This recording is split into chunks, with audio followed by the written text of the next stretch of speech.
Mic check 1 2. Mic check 1 2. Mic check 1 motherfucking 2.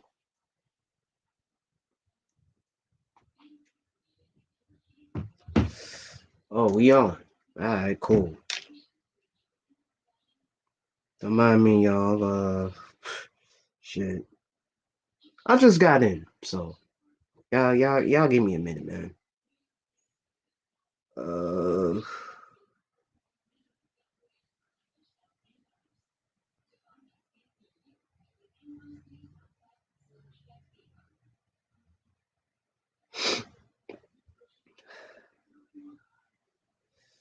Alright. So, well, wait. I'm gonna wait. I'm gonna wait. I'm gonna wait. I ain't gonna start yet. Wait until,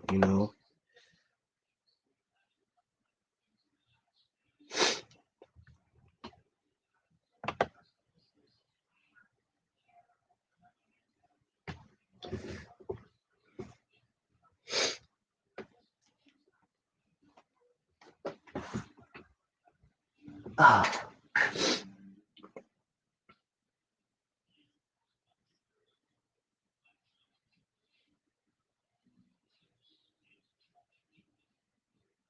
This is Judge Judy. Shit.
But man, oh man.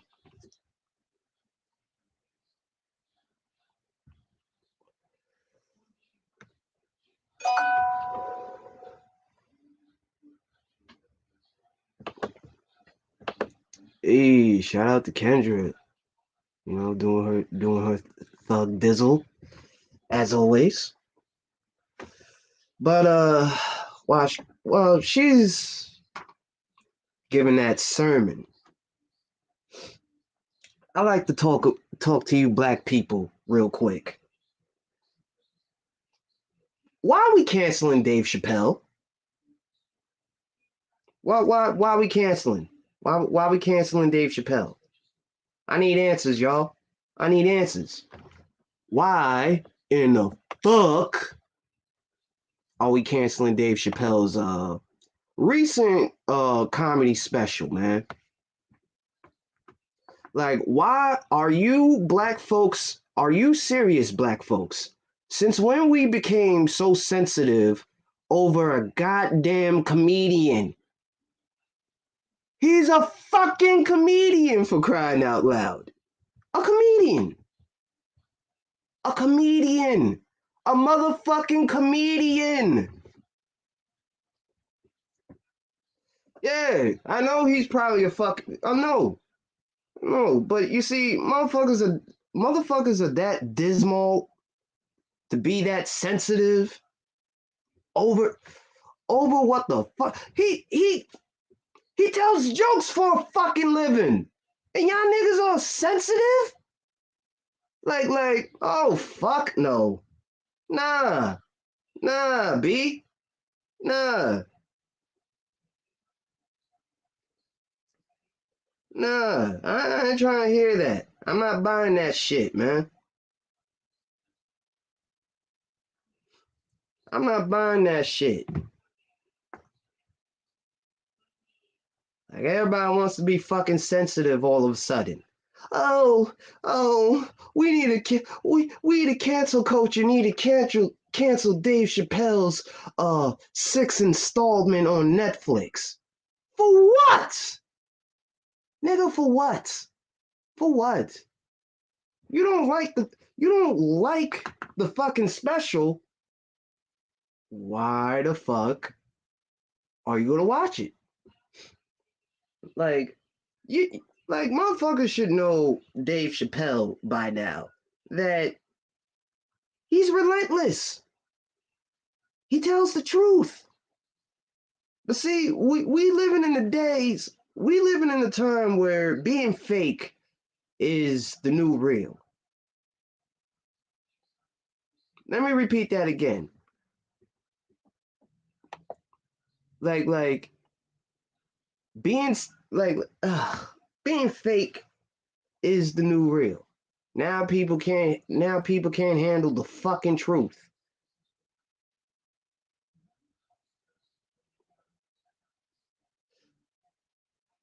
No, over fucking jokes. Yeah, man, listen, I'm getting sick and tired of these so-called social justice warriors, political correctness culture. That is yeah, they are destroying everything. Like I didn't grow up to be a sensitive ass nigga. Like the fuck out of here, bro. The fuck out of here. Like shit. I'd rather motherfuckers tell it like it is to me instead of fucking lying on what the fuck is going on. Bunch of sensitive ass motherfuckers. And it'd probably be the same motherfuckers that want to talk about black empowerment, right? But at the same time, also promotes killing black babies too. Right, right. I don't know how the fuck they social justice warriors, but shit. But they ain't do it. They ain't done a goddamn thing about Zimmerman and all these race hustlers in their communities. But they got a bone to pick with a fucking comedian that tells fucking jokes to make people laugh. Like, get over yourselves, man. Y'all are some punks. I could tell I could tell who was a fucking punk back in high school, man. You could tell. You could tell they still have deep rooted hatred that these niggas played them in prom during prom night, or these bitches played them during prom night, and now they man, the fuck out of here.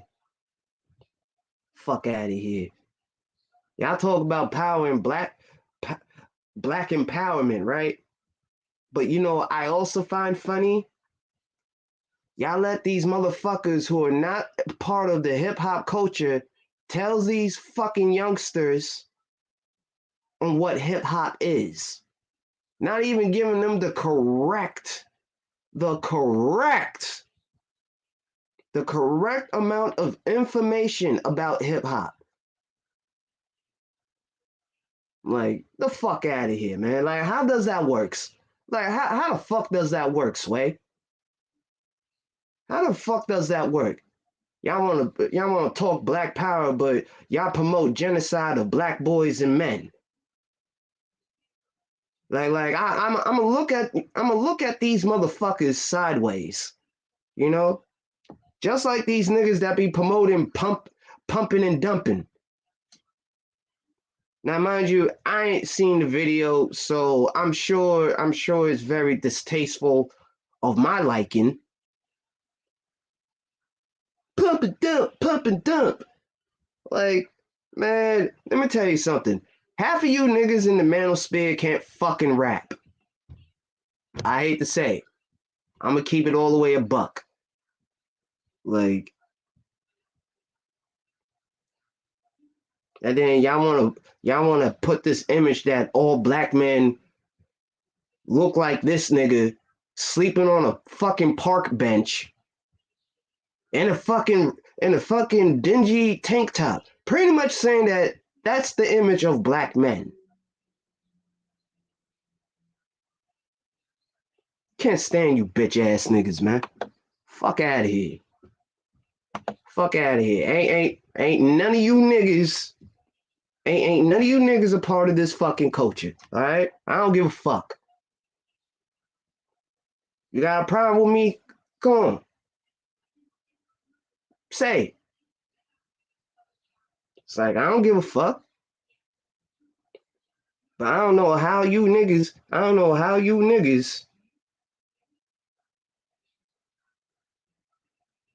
wanna talk all this shit when your face looking all bubbly with bumps on your face, like someone threw some hot fish grease at your punk ass. Like, shut the fuck up. We need, same motherfuckers that want to talk about we need more protection from our black men.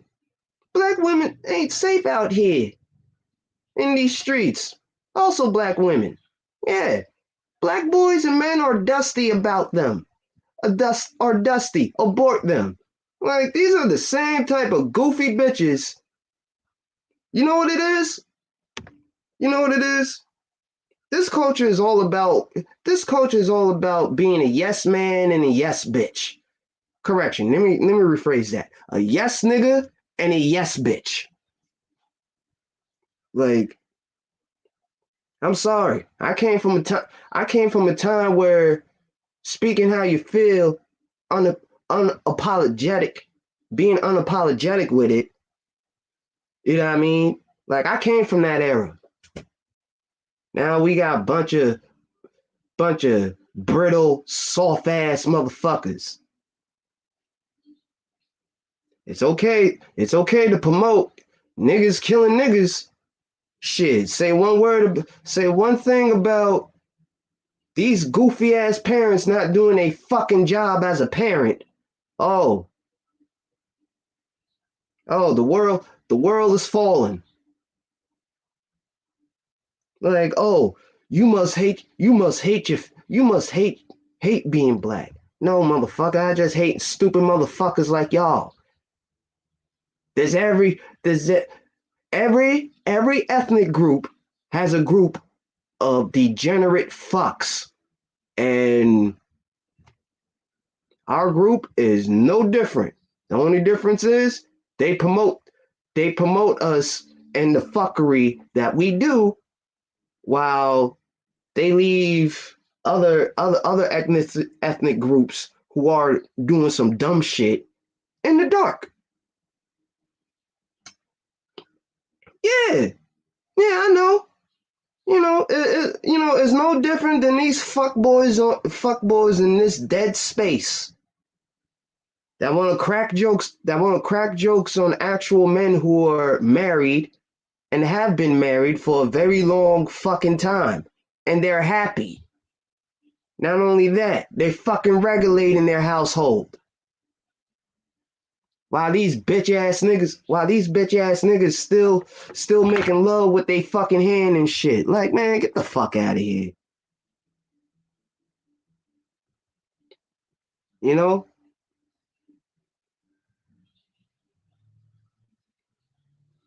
Man, I can't stand those. I can't stand that. You know what? They're actually a bunch of pick-me's in my eyes. The ones that are calling the good women who actually in a healthy relationship. It's like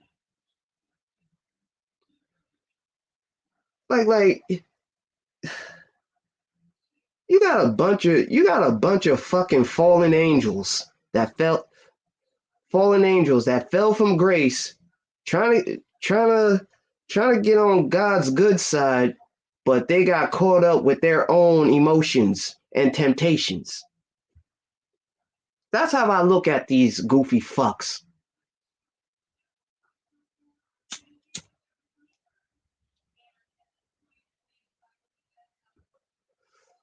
It's like, are you kidding me?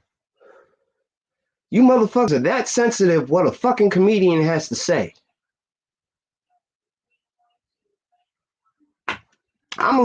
I'm lost. I'm lost. Like, y'all can't make up your minds on what y'all want to cancel, but y'all want to cancel a comedian?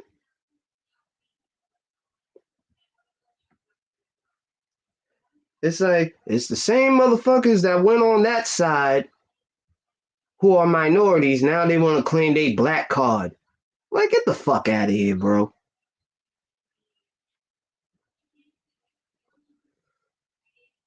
Like, fuck out of here.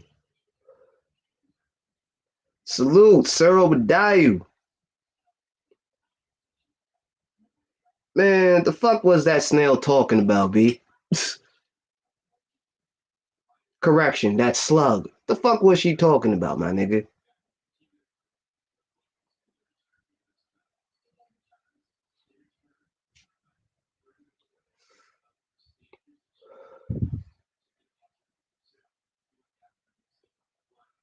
And let me say this, man. Let me say this.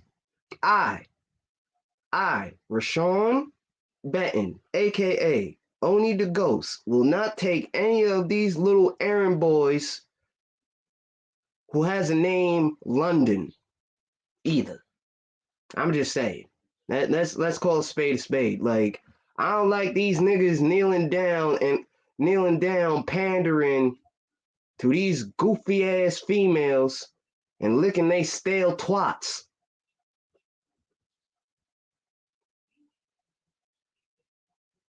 Like, the fuck out of here.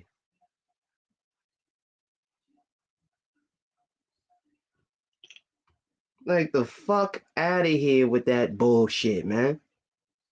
Like, are you fucking serious? Are you serious? Motherfuckers will go hard on each other, but they won't go hard on motherfuckers that be saying some slick shit. Like, the fuck out of here, man. I don't give a fuck who doesn't like it. It's the truth. Like, I ain't never seen niggas that pander to females who can't make up their fucking mind. Either they love black men or they hate black men. Like, I don't get it. I don't get it. Maybe y'all fuck with the wrong niggas. Cause y'all are out and about holding like a motherfucker in y'all primes. Like, fuck is you talking about? Like, what in the entire fuck is you talking about? But anywho's, man, like, oh man, fuck this culture, okay? Fuck this new model of this culture. All right, bunch of fucking babies, man, crying over a goddamn comedian. Crying over a goddamn fucking comedian. Like, are you serious? And shout out to DJ Kuda and Sir Obadiah on the share, man. Cause I'm pissed. like, you mean to tell me a couple of you stale twat motherfuckers are so sensitive, or what the fuck Dave Chappelle said on his special? Wow. Wow. Y'all are really reaching. Y'all motherfuckers so reaching. Like, fuck is y'all niggas talking about? Like, I would like I don't know how. I don't know how you know what? There's no point in explaining that shit, but it's just sad. It's just sad. Everybody wants to cancel everything in the fucking entertainment world. But then they want to bitch and moan. They want to bitch and moan that there's too many ass kissers, not enough real niggas. Like, yeah, bunch of fucking teachers' pets. Bunch of teachers' pets. Bunch of token boys and bitches.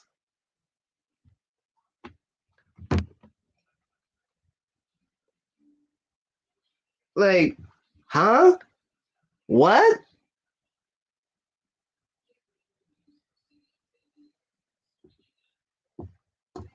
Like, I just want to know, did these motherfuckers fell out from a passenger seat and landed on their face on the blacktop street? Cause shit, these individuals are a whole breed of fucking deranged and delusional. Like, y'all is y'all are that sensitive over fucking comedians? Grow up. Grow some thick skin while you at it.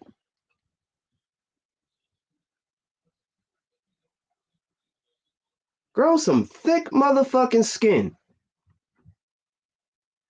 Cause, yeah, bunch of oh yes, massa. I'll spit shine your shoes for you real good. Like,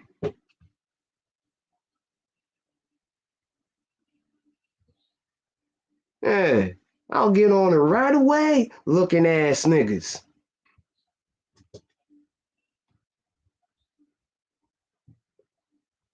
Man, I don't even know what's worse. The cancel culture or these anti-game niggas. I'm gonna have to say both.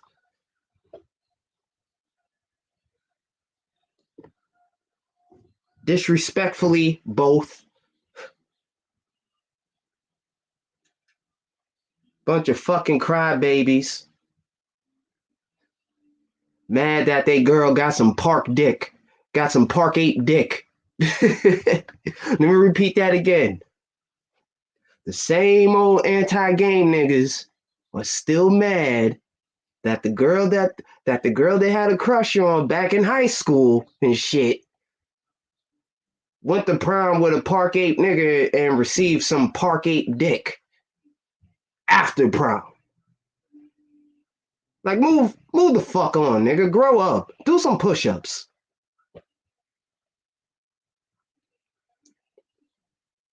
Like, shit.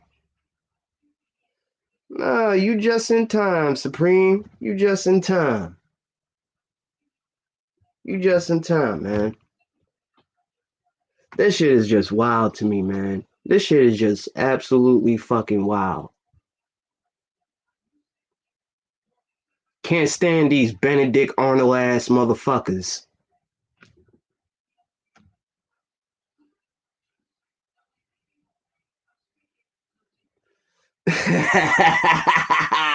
Yeah, yeah, yeah, yeah, yeah. You see that? I want all these motherfuckers in the clouds to see this. Yeah, yeah. That's how we feel. That's how we feel from the villain spear, my nigga. Like, and I said this, and I believe I said this last night or the night before. This space is fucking dead. Y'all killed it. Half of you niggas killed it. So I do not want to hear, man, there's so many, man, why there's females in our space? Well, obviously, fucktard, you the one who brought them in. Stupid. Fuck is you talking about?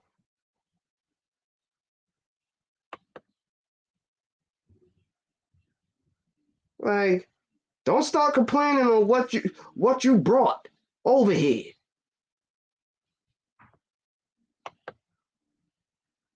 You goofy cucks.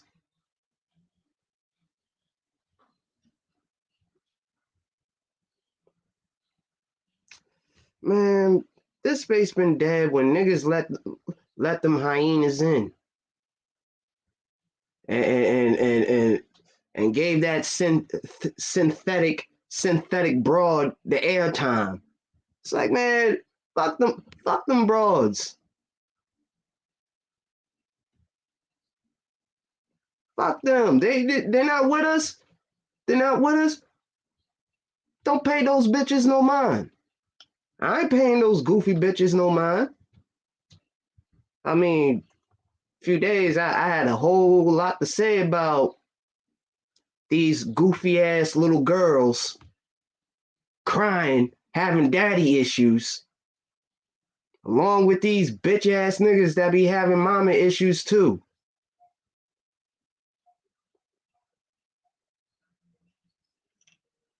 Like, if y'all don't shut the fuck up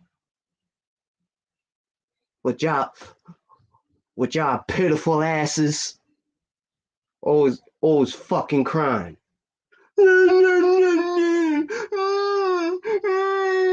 Suck it up, nigga.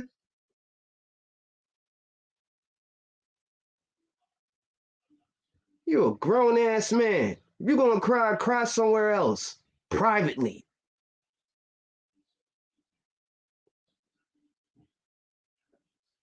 What's going on, Nicer? Oh, I've heard about that. I have heard that the saboteur, the educated saboteur. I mean, there was a few people that let these spooks and hazards in.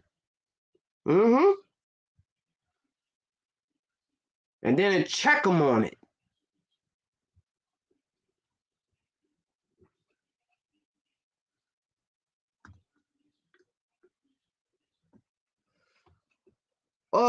Well, Nicer. I'm sort of in a bit of a calm rage, as from what I've heard or what I've seen, that black organizations are trying to cancel Dave Chappelle's 6 installment special on Netflix, which I don't know why. Why? Bunch of sensitive ass pussies. It's like, y'all are that emotional over a damn comedians? Really? But y'all seem to be okay with the asinine shit that your president said before he was running for president and shit.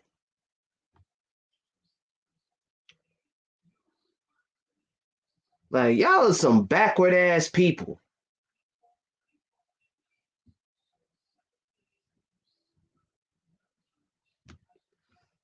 Oh, let me read what Third said, man.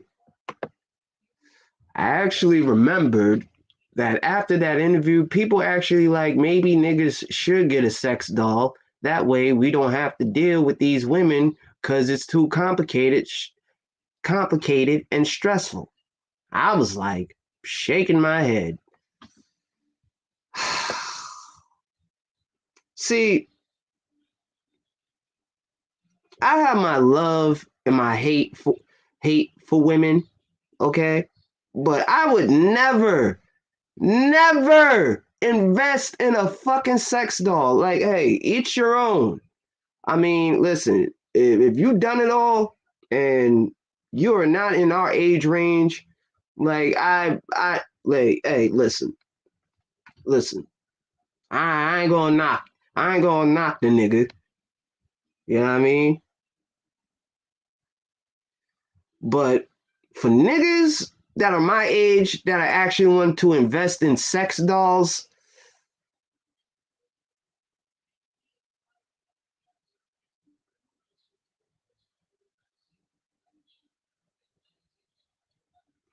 oh, and now this goofy ass nigga is calling for children to get vaccinated. I can't stand these people, man. So this is so I literally can't stand these motherfuckers. Honestly.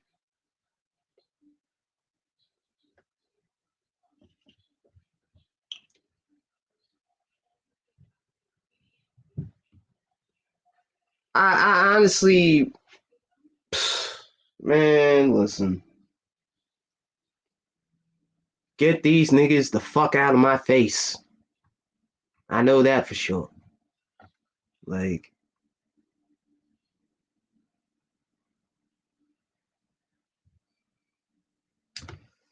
the white dude bragged and was like, he spent $3,500 on his sex doll. And I was like, you could have spent way less on a real human being female. I swear you can't make this shit up. Hey, I believe it. I believe it. I believe it. I believe it, man. I believe it. I believe it. I totally believe it.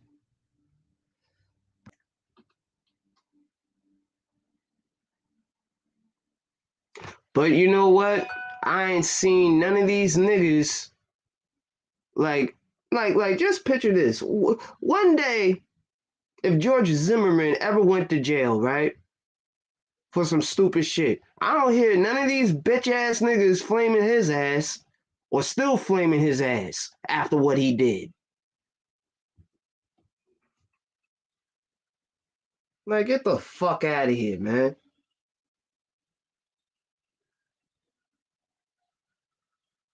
All of a sudden, niggas are pro black. Yeah, like all of a sudden, niggas are pro black now. Like, nah. You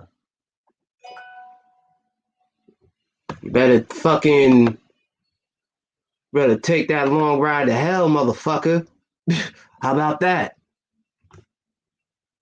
Take that ride down to hell, you Benedict Arnold ass niggas.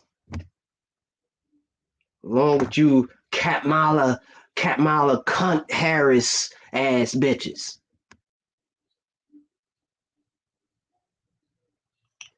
You know what I can't stand though? I can't stand individuals, you know what I mean, who who who didn't embrace being black. But then all eyes are on them when they're getting when a certain question is being brought up about their ethnic background, right? Now everybody wants to fucking claim they Jamaican, you know, like, man, get the fuck out of here. The fuck out of here, man.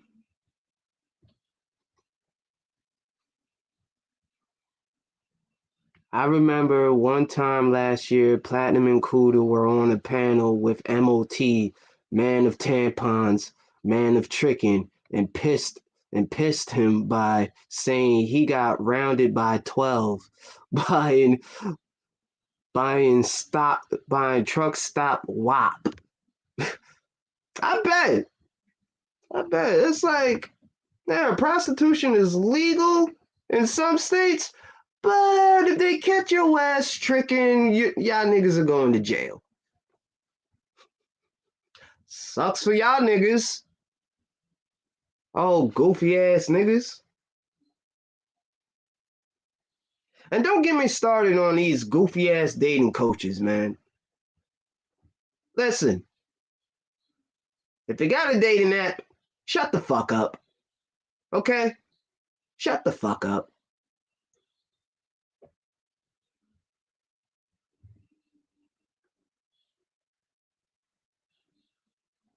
Like, I don't even know why motherfuckers put their faith on dating coaches online. That is fucking ridiculous to me. I my nigga, I don't even have a fucking dating coach. Fuck do I look like? Fuck do I look like paying for a dating coach? Like I swear, y'all parents should have never got together. and created y'all mistake niggas. Along with you goofy ass mistake women. Bunch of oops babies.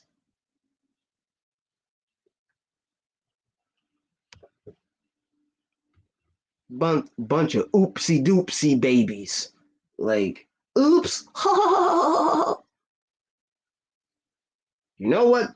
You know what generation that reminds me of? That kind of reminds me of the silent generation, don't you think? It's funny how history repeats itself from every fucking generation. Wowzers.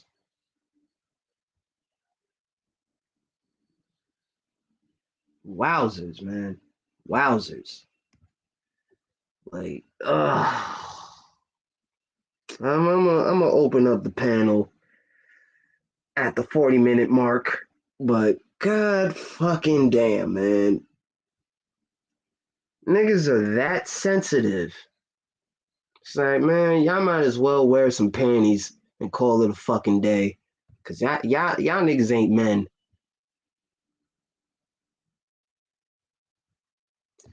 What up, degenerate? Can't you believe this shit? Black organizations trying to cancel Dave Chappelle over what the fuck he said on his sixth and final Netflix special of this year.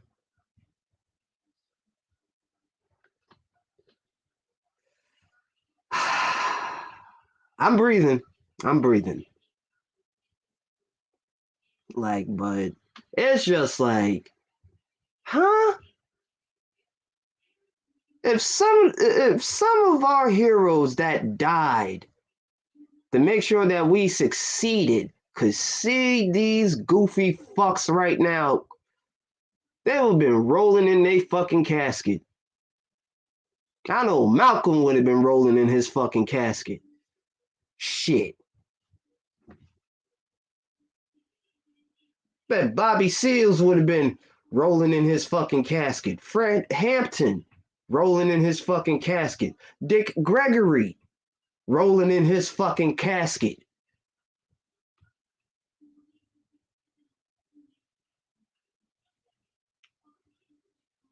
Like, what the fuck is going on here, man?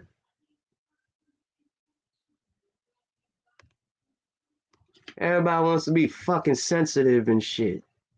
It's like, y'all motherfuckers don't have no form of thick skin whatsoever. Oh, Marcus Musai Garvey too. Yep. Nah, I just heard some bullshit. Motherfuckers are saying, you know what I mean? They're canceling Dave Chappelle. Like they have always been doing whenever he comes out with a stand-up on Netflix. And I actually liked it. I actually fucked with his net. Fucked with the closer. Like I actually fucked with it. It was I thought it was fucking dope. You know, because he was pretty much speaking facts. I mean, shit. Oh, I see we got a third's troll up in here, man. Nah. You gotta get the fuck up out of here, B. Nope. Sorry. Out of here. We don't play that cocksucking shit over here, B. So pull that shit over. Do that shit over there. Hey, I see him.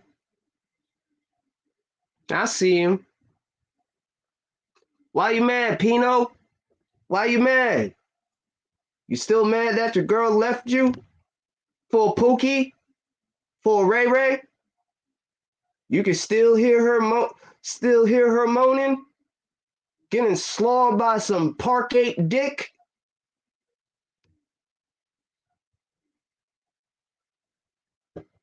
What's wrong?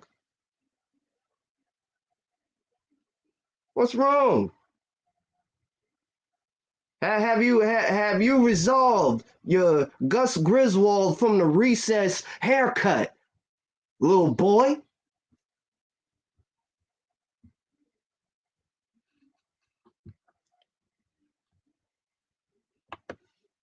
Like, don't bring that shit over here in the villain spear, my nigga.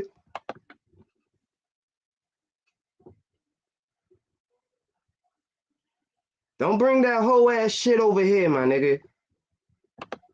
We don't play that fuckboy shit over here, my nigga.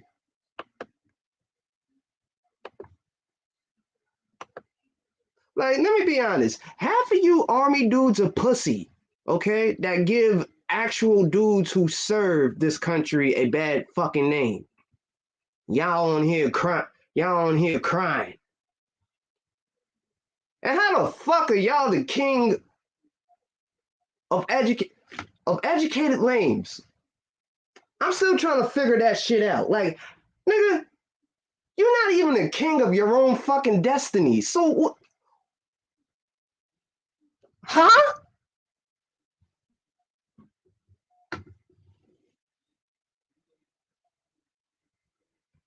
Like, man, get the fuck out of here with that shit. I bet. Look at this goofy ass. Bunch of these goofy ass niggas. Always fucking crying all the time. About hood niggas. It's not, listen. What the fuck y'all want us to tell you? It ain't our fault, little nigga. That's something you gotta fucking deal with you and the Lord. These goofy ass niggas, man. These goofy ass niggas. Bunch of niggas that want to talk tough online and shit, but in real life they built like My Little Ponies, Bratz dolls, treasure trolls.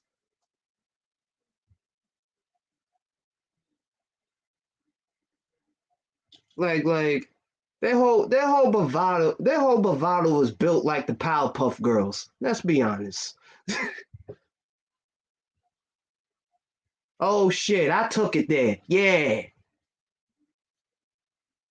Talk about death to Pookies. Like, my nigga, you lucky that nobody is not gonna pull up on you and smack your bitch ass. See, you talk to the wrong motherfucker. Like talking to what's wrong with you, my nigga? What's wrong with you? Why are you this angry? Why are you this sexually frustrated?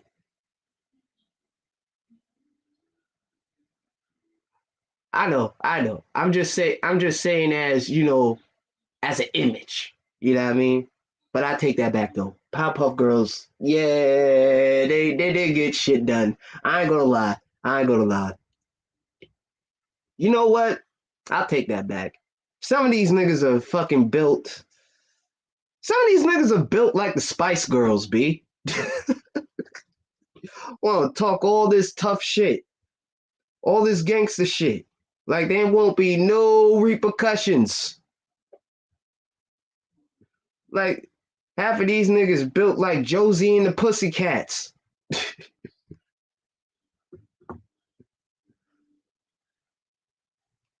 Half of these niggas built like Daisy Dukes from Dukes and Hazards.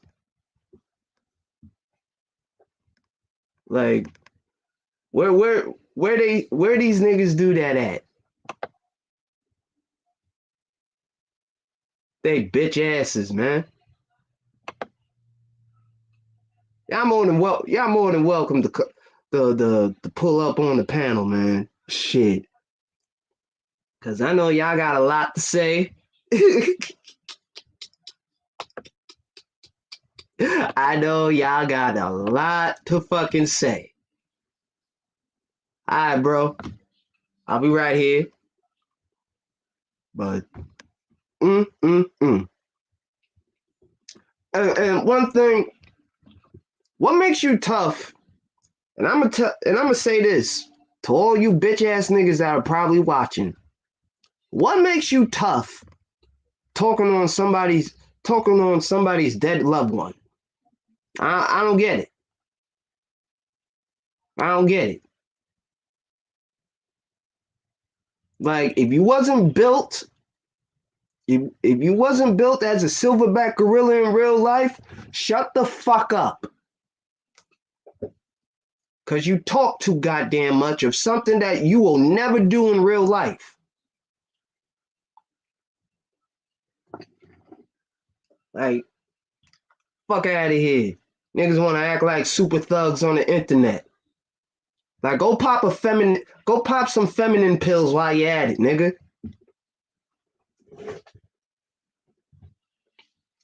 All you bitch ass niggas. Go pop some feminine pills while you at it.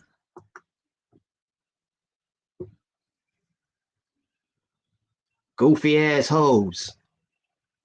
Y'all are this dismal and delusional than a herd of these hyenas.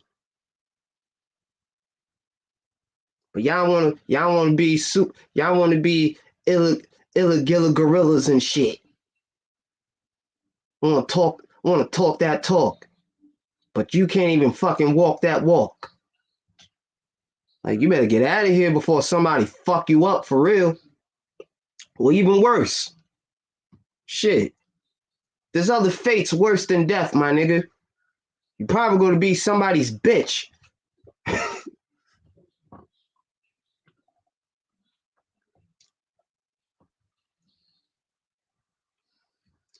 Oh, he's a faggot too. Fuck that nigga. Fuck that nigga. And his sold in beard. But hey, nicer. Nicer. Like Fast in His Life would say, hey Jerome, I got a real beard.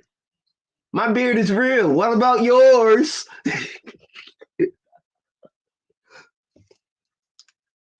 What about yours? What about yours? What about yours? You unstable hick.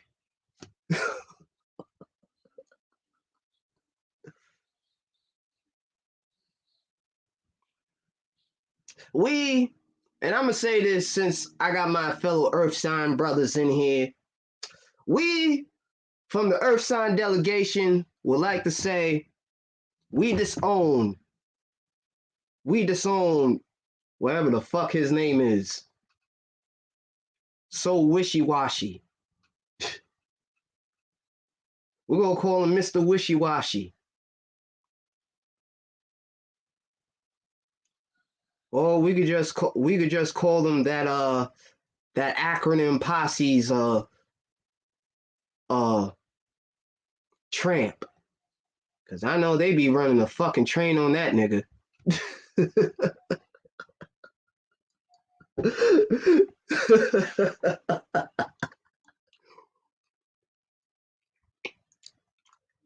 They all be taking turns on this nigga.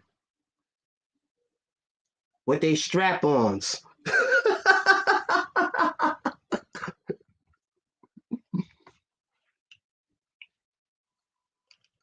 Like he better get himself and his sold in beard the fuck on out of here.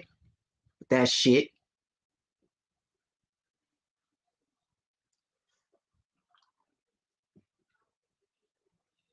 Oh, little ass boy. Oh, goofy ass nigga.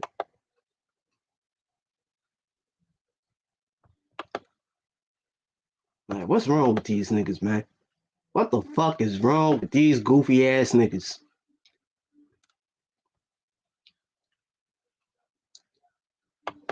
Like, niggas are that sensitive? That sensitive. It's like, whoo. Whoo, wee.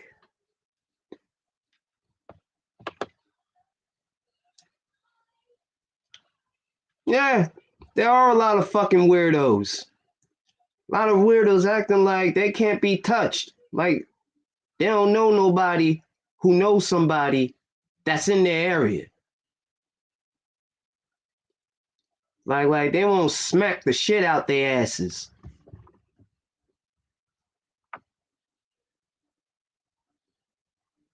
Always want to talk about death to the Pookies, death to the Pookies. I bet that ass whooping that your cousin gave you was a life and death, was a near death experience. I bet. Bunch of these goofy ass weirdos. It's like go read a book or something. Matter of fact, that's too easy. Like go to the mall and try to bag you a chick. Oh wait. Oh wait, y'all anti-game niggas. I forgot. My bad. My bad. My bad. But y'all want hood chicks though, right? You high value broken niggas. Y'all y'all want hood chicks though, right? Y'all look, huh? What? Like y'all better get the fuck on out of here with that shit. Why would you want? It's like I don't get it. You don't partake in any activities in the neighborhood, but you want a hood chick. Strange. Very fucking strange. Oh, we got a dislike. Probably Pino. Probably Pino. Pino's probably angry as fuck while he's playing with his pocket pussy.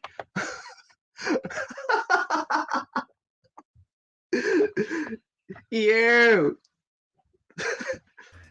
Yo, what's going on, bro?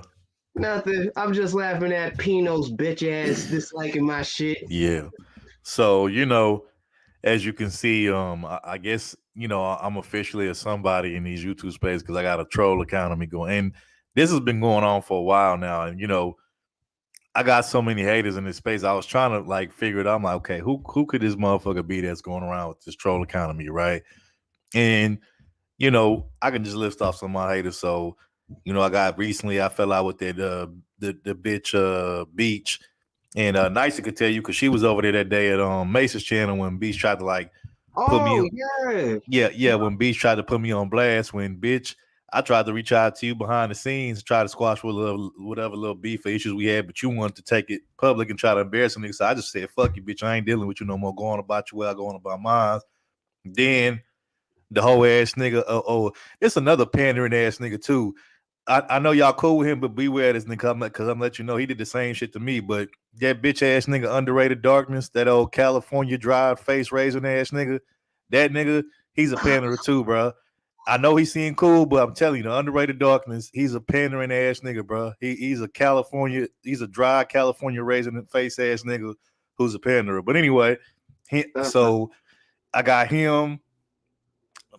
I wouldn't say me and Jerome Whiteside, we don't really care for each other, but it's more like I roast him, he roasts me, but I wouldn't necessarily call him like a hater of mine. Just, we never really just fuck with each other like that.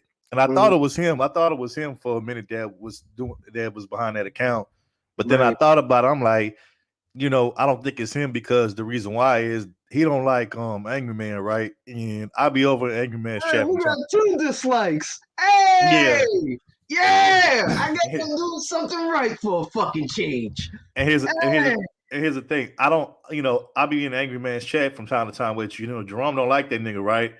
And the thing about it is I remember like the way Angry Man run his chat is like you can only be in his chat if you like a member. You got to be like a member paying for shit, or you got to have a wrench. If you don't have a wrench or you're not a member, you can't participate in his chat because he be putting like the members only yeah, mode I on, right? remember. I remember. And So the thing about it is the one day I was in the chat and that troll account of me came up in the chat. I'm like, wait a minute. I'm like, Angry Man don't be having no damn trolls in his chat like that. He pretty much like, purged all the trolls out of his chat. So I'm saying this gotta be somebody that was already a Angry Man subscriber probably in the past or supporter. And I said, I wonder who could that be? And then it just hit me. I said, man, I bet you that's that bitch ass nigga Pino, bro. Cause he the only nigga that because after he fell out with Angry Man, he kind of like disappeared, quit coming over there. But I don't think he ever got his wrench or shit taken because he just stopped coming over. And I think Angry Man probably forgot that the nigga had a wrench over there. So that's why I think it's Pino that's behind that account. And then recently, I don't remember when we was on Cuda Stream, like what was it this past weekend? You remember Gino hopped in at the end and he started coming after me. So I think that's why I think that's Pino, bro. And I'm gonna tell you where all this shit started with me and Pino. I never had an issue with the dude. I never, came at dude. Only thing is, we used to be when DS1 used to have his little comedy hour on Saturdays. I was there. Yeah, he used to have his little DS1 comedy hour with friends on Saturday where, there used to be like the little roast session over there. And, only thing I said about Pino is that the nigga got that George Jefferson hairline. That's all I ever said about the nigga. I never said anything personal about the nigga because I don't know dude like that. You feel me? So all I said was, look, Pino got that George Jefferson hairline. He need to get that shit cut and get his haircut updated. That's it. That's all I said. He took that. He like, oh, you want to come at me now? He like, what a song then, nigga? Song. He like, you a Pookie too, third. He like, deaf to you and all the Pookies. And I was like, this nigga here, bro. He didn't went too far with this shit, but that's sensitive ass Pino for you though. You know what I'm saying? That's how that nigga do. So but yeah, bro, I got haters in this space, and bro, trust me, sooner or later, if y'all stick around, y'all have some troll accounts of y'all too. So trust me, bro. Sir is actually having some technical difficulties, so he will be back. Yeah, what's going on, sir? And ¿Qué pasa, mamita morena? What's going on? He will be back. But going back to that beach situation, cause like after SKC after SKC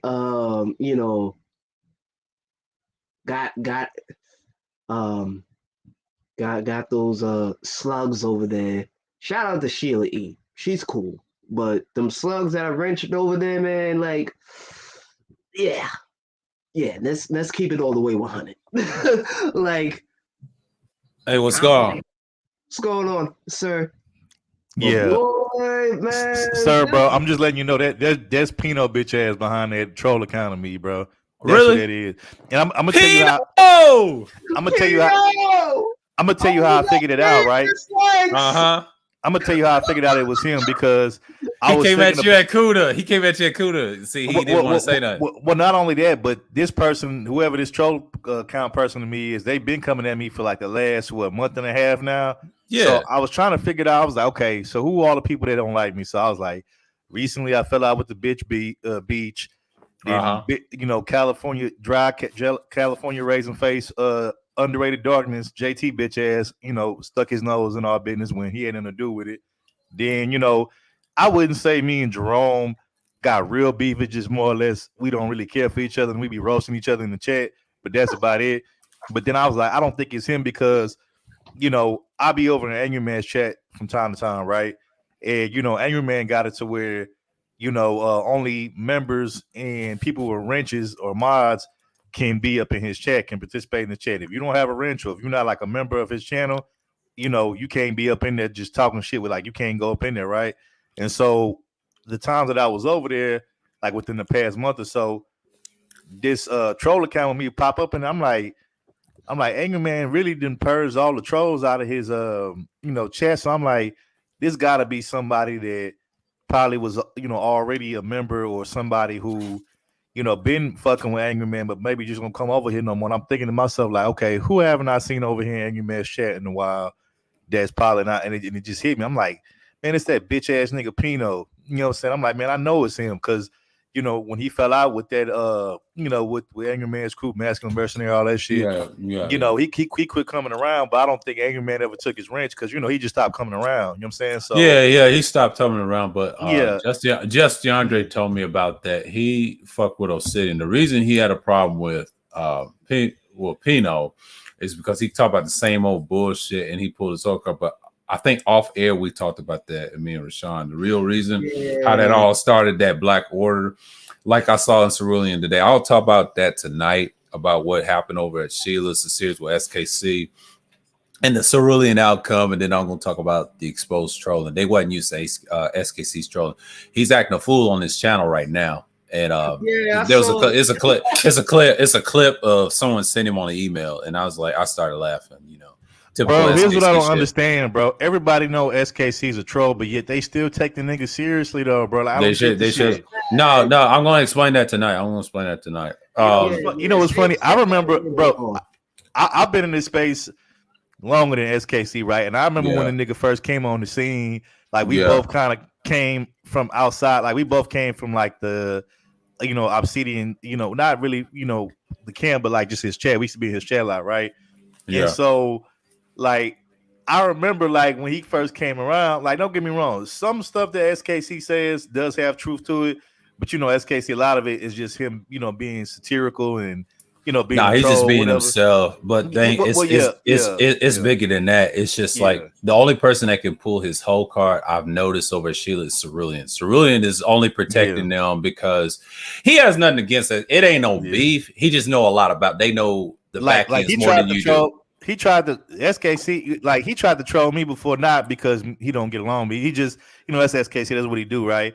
And I told him one day we was on the panel, I said, this is like a while ago, I think at Cooters or something like that. And I told him, I said, bro, I said, SKC, I said, you forgot, your trolling not gonna work on me, bro. I said, I know you, I said, bro, I know you too well. I say, you know, we kind of used to be in the same chat, same camp. I said, bro, I said, your trolling not gonna work on me. I said, you gonna have to try that on the next nigga. I said, because you know I ain't gonna fall for that shit. I first met him over at Mr. Fittinelli's chat because they all was under him, and then I'll tell you this. Like when I met him, and he had an interesting name too, and he called himself Supreme King Coon, and it threw me off for a loop around this time in the summertime. And then I was over at 3 Syllables channel at one time, saw him there.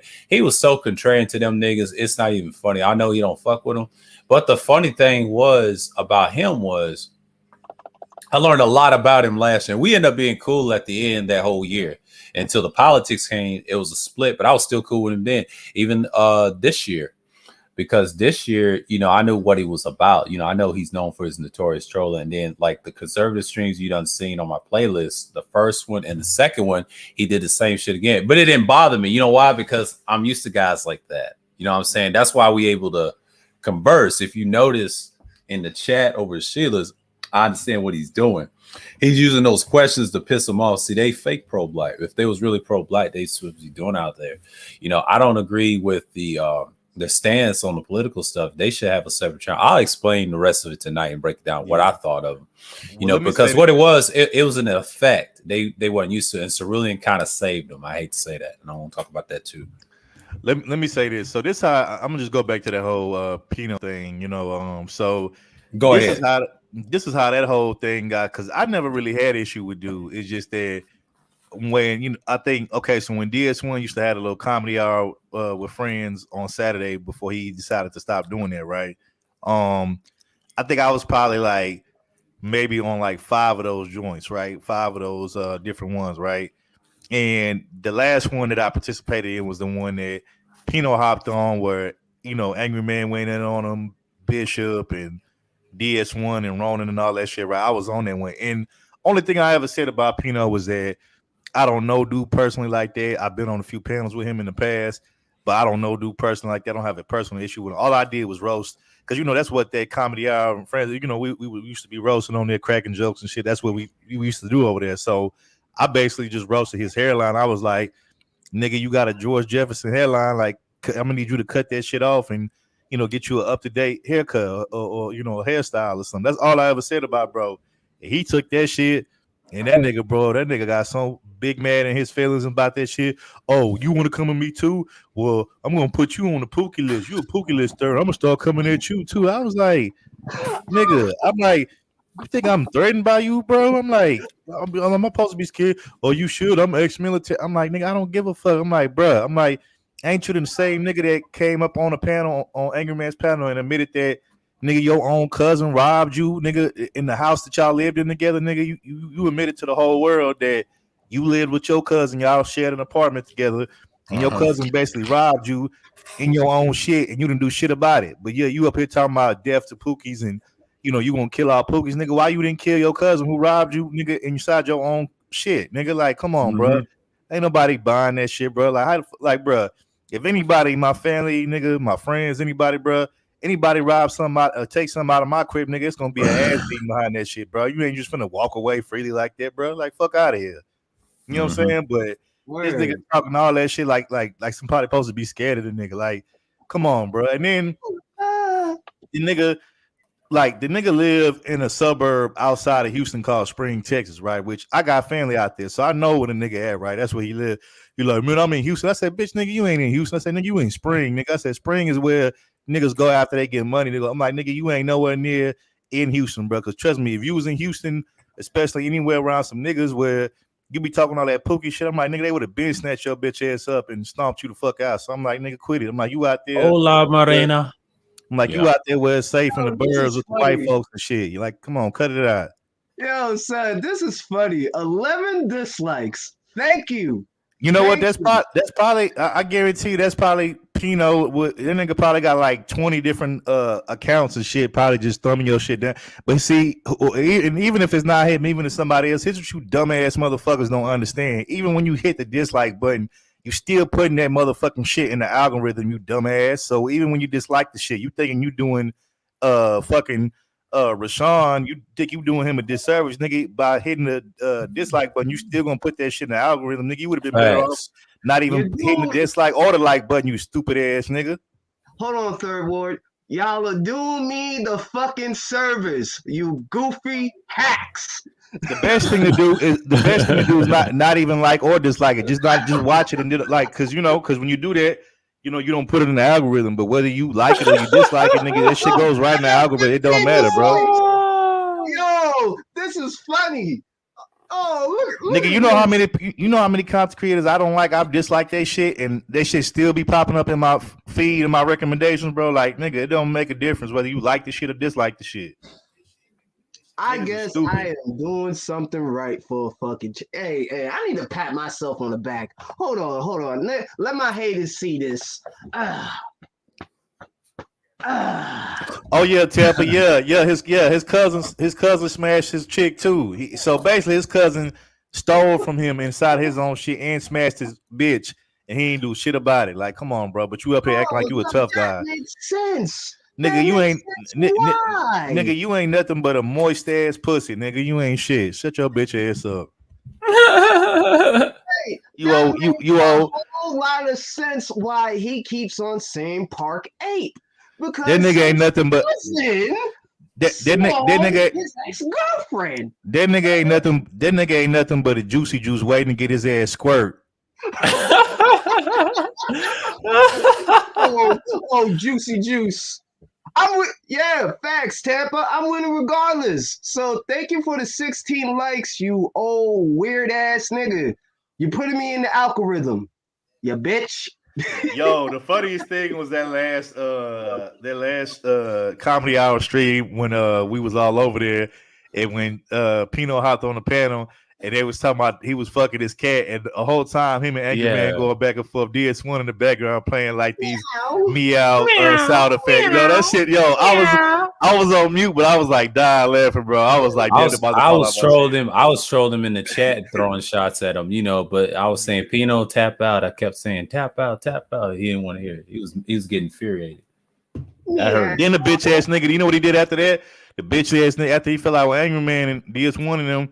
he went and ran, for protection over there with Beasley. He ran behind Beasley for protection. Beasley didn't help him, even though he's cammed up. Man, that's fucked up. and now look at that nigga. That nigga look like fucking The Walking Dead in the flesh and shit.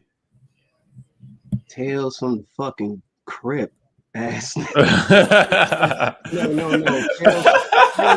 No. Resident Evil looking ass motherfucker. fucking tales from the dark side, ass nigga.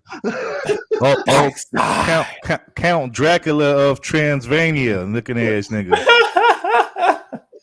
Oh, Dr. Frankenstein's creation looking ass nigga. He's a butt boy. Oh my god. Mr. High face ass nigga.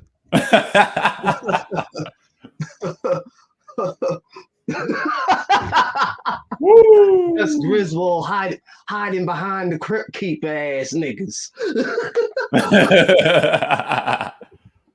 Nigga face look like somebody fucking injected it with asbestos and shit. Like, no, you know what that nigga look like, bro? He look like, okay, like, you know how you say Michael Jackson had that skin disease, that vitiligo shit. That nigga, shout out to Tampa Supreme. That nigga look like you remember that show that came out in the 90s, that cartoon called Gargoyles? Who remember that shit? Oh yeah. That nigga look like that nigga Beasley look like a vertigo fucking gargoyle, motherfucker, like a light skinned gargoyle. Mulatto gargoyle face ass nigga. Man, God damn. Man, Tampa, with that head he has, man, that nigga's a demon pimp. Yeah. He was talking all that shit to my man back in my day. I'm like, nigga, with a face like that, ain't no bitches was following you, bro. Stop it, dog. Stop it. It's like, dog, it looks like you have done. He tried to get in it with BGS had a shadow point today, asked me anything. Then he had like a premiere afterwards, and I was in that stream, and it was talking about some stuff, right? And I was laughing, same old shit. And then he was on the panel, and he was on the panel too, arguing with this Gen X guy who was born in '74. And then as soon as he went into the boomer shit, I said, "Oh shit!" And it was funny too. But I'll explain that shit tonight. You know what that nigga look like? I just thought about it. That nigga look like Morpheus from Spider-Man, the damn vampire from Spider-Man. Morbius face ass nigga. Morbius, yeah, on Morbius face ass.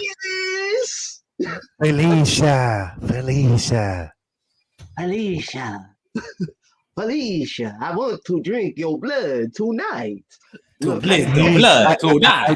I need more plasma. I need more plasma. Oh, Count Dracula. Oh man. Big J has to be the funniest nigga on YouTube, man. He went over at Reg the Bad Guy, but he had his stream, right? And he was on his panel, but his stream was on, right? And he was on another man's panel, right? Cussing out Pig Leg, the bad guy, and whatchamacallit, Danini and Friends, right? The whole Viper crew, right? And he was on the panel. He said, "Shut the fuck up." He said, "I'm talking to Red." I was like, "Oh shit." And then he had the whole crew, but they was going at Orthogonal James, but they had some secret what happened to Big J. But I'll probably talk about that tonight too with DeAndre or whatever. Yeah. But yeah, man. But I already got my list presentation ready for the night, man, because I'll talk about that situation, what happened to Sheila's, and try to explain it. I'm like, it was my fault for sharing that community tab. He shouted me out in that stream because on Confirm he did to say that he sent me over here. Yeah. That was kind of the first stream that he came. It was kind of my fault, but I'll say it like that. But I didn't think he was gonna jump into that stream. It could be anybody, because I know people subscribe to me and shit. I can't stop a person subscribe because I'll explain the rest of the night. But I didn't think he was gonna go in like that because when I saw the title that she had, she said, "You don't have no smoke for the police." Smoke for black women, but you have no smoke for police. I mean, it's a good title. It was a reach, but when you add law enforcement, you're gonna have the general. You're gonna have certain people like music that's in the military, and Cerulean came on the tail end of it. And of course, you're going to have SKC challenging, race. That's what he likes to do. And then he used the Darwinism thing, and I break that down. And the reason he did that It's to throw him off. He's actually was teaching biology, and they didn't want to hear that. See, black folks and science don't mix, and that's what me and New was saying in the chat. Me and New said that in the chat, yeah. And I shook my head because he threw him off of that. But see, the reason he called them animals, he wasn't saying black people. No, he was saying specific gender. He was talking about the women, and the women got upset and got tight. You call a woman an animal, she gonna go off. She's you call her an animal. This is a black thing. No. You don't understand. SKC. He's talking about y'all in a slick way. Y'all just didn't catch it, but y'all should have just had your your clapbacks. You got the slug on your team. You got the little crew. Yeah, and she just folded. And she just folded. But the only person that saved them was Cerulean. I mean, that's just what it was. And I'll explain that the rest of the night. And go expound on the trolling part too. You watch his content, you'll know his content is entertaining, but I understand why his name is a stick. He's using that. Yeah. Me and Kuda expound on that over at the third shift, and I told him the secret that I already knew who SAC was last year, and we're cool, so I ain't got no issues. Yo, so I want to address some shit that I seen on Sheila's early this morning, right? Yeah. So old dude, right? JL, right? Now, I don't have no issue with bro. I don't know dude like that. I think I've been on maybe like 1 or 2 panels with him on antique shit like a while ago, right? And I'll say this: the thing that bothers me about dude is that, look, you gonna ride for who you want to ride for. I get it, bro. Everybody has these little clicks on here, what they fuck with, whatever. But my thing is, bro, is like all this ride and pandering you doing for these chicks, bro. These chicks like that you're doing that for them, but at the same time, let's just keep it real, bro. These same women that you pandering for, bro, they wouldn't even let you smell the pussy. You know what I'm saying? Like, let alone you doing all of this shit. You doing all this. They got Jalen last night. Trinity and Verbal got Jalen last night, and I was listening to that fucking stream this morning. And GFT had a he's doing all of this pandering and windmilling for them. It's like, bro, you do know they don't respect you, bro. Just because you're doing this, like they still don't. They just look at you as another nigga that they can control, bro. Like, come on. Yeah, I saw that stream before, and I think after I was done with GMT stream early this morning, like he had a stream like last night early this morning. I fell asleep through half of the beginning because he had like a presentation, and people was on the panel. Then I saw Jalen getting I wouldn't say soft or anything, but they got him to turn. It was verbal, typical verbal, right? And then you had Trinity, and I just shook my head like, what's going on here? With I know GMT's a troll. He's notorious for what he does, and I just shook my head. But it is entertaining though. And no shots at Jalen or anything. But damn, you let them get you like that, But hey, that's what they do. I ain't falling for it. Because I seen this in March over at Platinum's. You saw Platinum stop fucking with him. Whole different content. He's growing in numbers, and he's still getting numbers. It's those women, man. They don't give you content. When I first came over there, Auntie wasn't getting views like that. That's because of them. Soon as he had the big homie and David Johnson, his views went up. I mean, that's the truth. Me and Sock Passe can testify in that chat this morning. That's the real reason why they're mad. It's JX. They don't want to say that over at Sheila's because Sheila's is kind of cool with JX, the big homie. The JX ain't gonna come over with Sheila's because I'm over there now.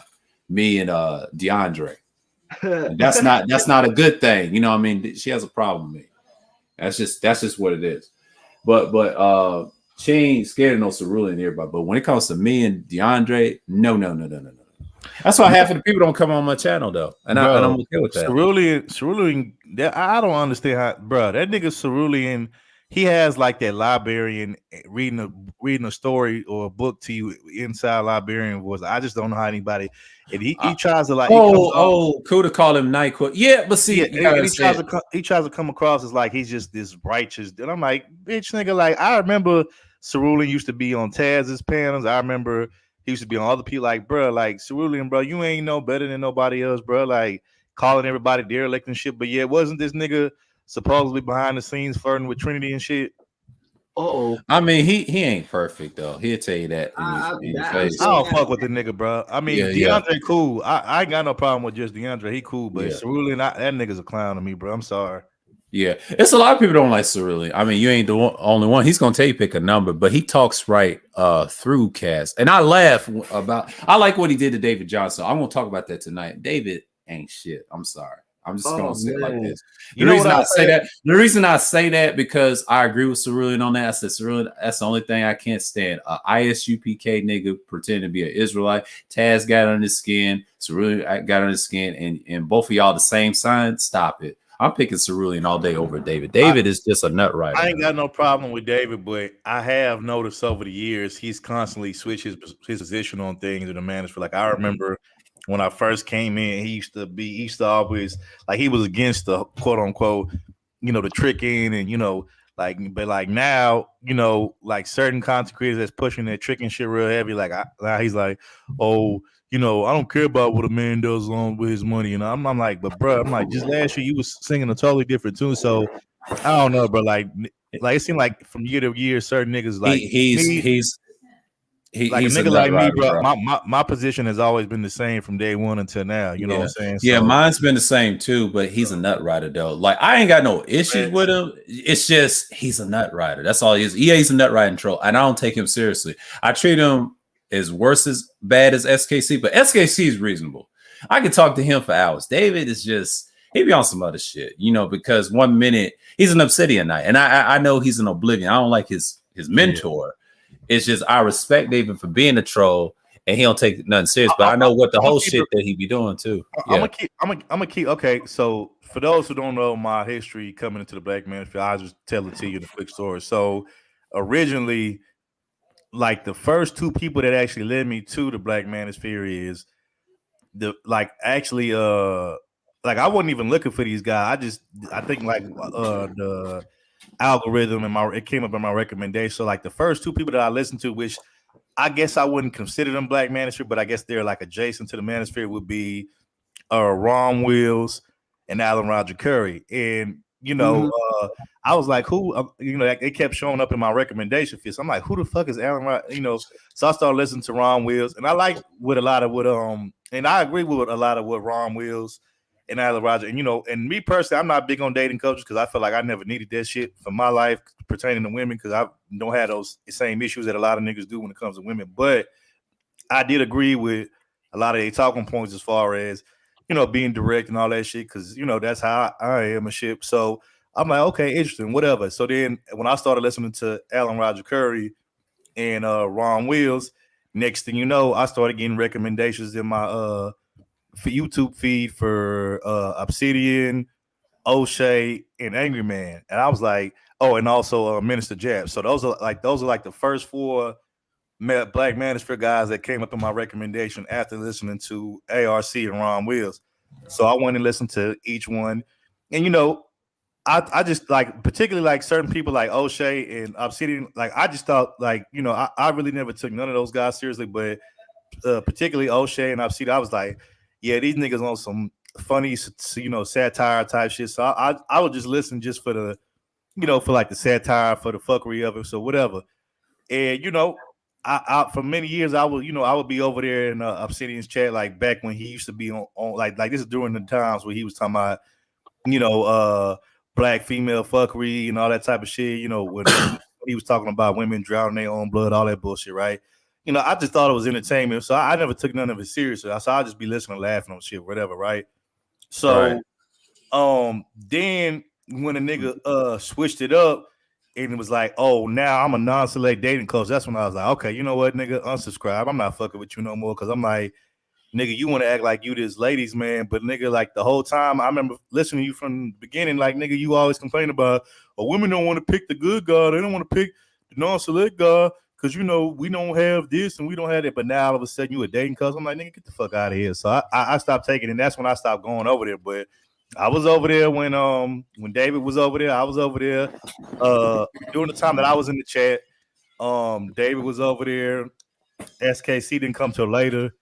Also, I remember I was over there in Obsidian's chat before C Boogie and Rude came over there and hit the scene on his channel. I was over there like prior to them even coming in this space. Also, I don't know if you remember this dude, sir, but it was a dude. I don't know what he's doing now, but I haven't seen him in a minute. But he used to be this black dude, some dude from Atlanta, who he was married to some dude named Dominique Huff. You remember him? Yeah, I've heard of that name before. Yeah, he was over there. Also, Nagone was over there, and then also this dude named Ezra. I don't know if you remember some guy he saw. Yeah, Ezra. Yeah, I've heard of him. Ezra. So I was over there in Obsidians during all that time when all those people was over there. But at this time I hadn't jumped on one panel yet. I was just in the chat at the time, just listening. But I was around for all that shit, and I seen it slowly, like Obsidian just go just turn for the worse. And I remember when Obsidian, I think, did he invite, was it who was that white dude he invited up there? Angry Man went in on him. I forgot the white dude's name. You know what I'm talking about, sir. What was his name? Is it Richard Spencer? I believe so, yeah. Yeah, the white, and Angry Man came on and he went in on him and shit. And then I think even Nagone went in. I think matter of fact, Nagone and Angry Man. It was Richard Spencer. No, Nagone broke him down. He always says this all the time. When I was over there with 3 Syllables channel, he said the same thing. He just broke him down beautifully. Zero tried to do the same shit over with Mazunga over at Mr. Finelli's channel. Yeah. Now Wacky got upset last year about it and did a response stream on that, and then Fantastic kind of fucked up. Like, they let Zero do all the damn work, and that's why, and me personally, and I would have told Zero, you should have never done that. Let them niggas fried, okay? Let that white man call. In a way, he should have let them insult them like that. And them niggas was so emotional, and I had to agree with Wacky on that. And then Complex got pissed off and went on the Brain Trust, talked about it. Not Complex, but Jay Sean, he was furious. If you watch that, I was over there in Obsidian's chat too when this is before Nicole Michelle's cover got blown as being a gold digging chick. Like, this is when actually niggas used to actually love her because they thought she was like one of the good ones and shit. Yeah, then, slowly over time, I think the first person to call her out on her bullshit, and I know, bro. I think the first person to really call her bluff and spot her bullshit was Super Sly, because he used to come over there too, and he was asking her really tough questions and shit. He bitch. He I seen your type before. He was let me guess, you an ex-wife living off your husband's, divorce, alimony, all this shit, and you took that money, you started up this, there's this femininity hustle shit, and now you telling these bitches to get the bag, even though a lot of them ain't gonna make the cut and all this shit. So basically, Sly basically read her ass for filth and caught eye before anyone else noticed and caught on. But as time went on, she couldn't keep up that front, and that's when niggas was damn. We thought you were cool shit, and they turned in, they just kind of quit fucking with her. And then also I was over there too in Obsidians when him and Nagone fell out. Now when him and Nagone fell out, I was bro, that's when I kind of seen that old man was a snake, because Nagone was that nigga right hand man back then. He used to always hold it down, be his co-host and shit. But when he did Nagone, because what happened is I think Obsidian did some kind of stream where I forgot what he was talking about, but Nagone disagreed with him. And he told him why. And just because he disagreed with him, the nigga Obsidian basically de-wrenched him and blocked the nigga. I was whoa, this is crazy. Typical bullshit. That's what 3 Syllables does. 3 Syllables does the same thing. And that's when Nagone quit fucking with Obsidian and start going over there because now I see he be over there fucking with MOT hard and shit. Well, see, you gotta understand, MOT came from Obsidian too. They all cool. You have to remember. Look at Bernard. That. Yeah, Bernard and him, these are bitch niggas that I don't even fuck both of them, because number one, they have their mindset, and I don't know why Wacky messes with them. I don't know why these dudes think those niggas ain't shit to me, man. They always talk the most shit, but they can't challenge nobody, man. And then I'm glad DeAndre told me about his tricking with this Irina chick, but I ain't gonna go into that. We talked about that off air. Off of Kudas, and he knows about it too, so he can vouch. Wait, who triggered my Irene Vet?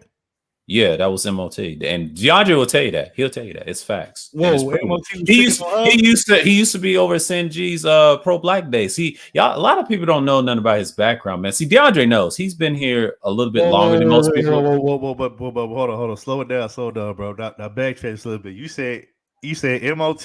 Yes, he's tricky. Yeah, ain't no slow it down. Fuck that nigga. He's been. Well, hold on. I knew he was a trick. That's a given. But he used to trick on Irene Vet. That's what you're saying? I never knew that. Yeah, Wow. DeAndre, Rashawn, you weren't listening in that off stream. Wow. That's true. And according to just DeAndre, yeah, he broke that down, but he used to be over at CNG shit, and a lot of niggas don't want to say it ain't true. No, nigga, because you weren't around at the time. See, this is when 1.0 failed. A lot of shit happened around this time when the conscious community took over the space, and I agree with Cerulean on that. That's the only part I agree with Cerulean. It's probably 5 things. I'm gonna tell you this. I'll explain it tonight. He said it's an extension of the conscious community, which is correct. He knows about 1.0. He fucks with Wacky, so I understand where he's coming from. But a lot of dudes do not like Cerulean. Even 3 syllables don't like him because he knows it's the same niggas that always complain. And him and Mr. Fitnut, they came from Obsidian. This is why I don't like Obsidian. Obsidian was a flip flop. Him, O'Shea wasn't shit. That's why I say fuck all them niggas, because I treat them what they are. They the same niggas that cry about a lot of things, but they the biggest tricks of all time. That's why DS1 goes hard at them. DS1 is the only one that exposed these niggas. He exposed Ramil today in the stream, trying to tell him how you and with the pump and dump shit, you know, and then Mr. Palmer. But I understand he didn't go in on Mr. Palmer, but dude, and talking about Ramil, he said, how you gonna side with that dude? And then Taz trying to check him on the child support shit. I saw a stream like that today. It's a lot I can talk about. But I'm saying is like, yeah, that's Obsidian's boys. They be over at Bernie Povers' streams a lot. That's why I don't fuck with them anymore. Because I felt like Kuda, like, why you felt with, I know he used to be cool with Obsidian, but that's where they all come from. That's a problem that I have. Like, Obsidian has been anti-men groups for years. This is why me and New agree on that. Shaka Nula agree. We never like Obsidian because I kind of agree with him right there. I'm not the only one. It's me, Soul and Black, and I believe Wacky. It's a handful of niggas don't like Obsidian. Even Nagone. That's why Nagone don't be over there. That's why, if you notice, Mike V don't be over there as much. So you know there's a problem. DeAndre told me what the problem with the Black Order was. It was he was trying to say it was AM and a few other dudes and Grinch. And the reason why Grinch don't come on my channel, I know he's subscribed. He saw DeAndre. And same with Angry Man. If Angry Man found my channel, he's not gonna come on the panel when he sees DeAndre because DeAndre checked them dudes. He told me what happened offline.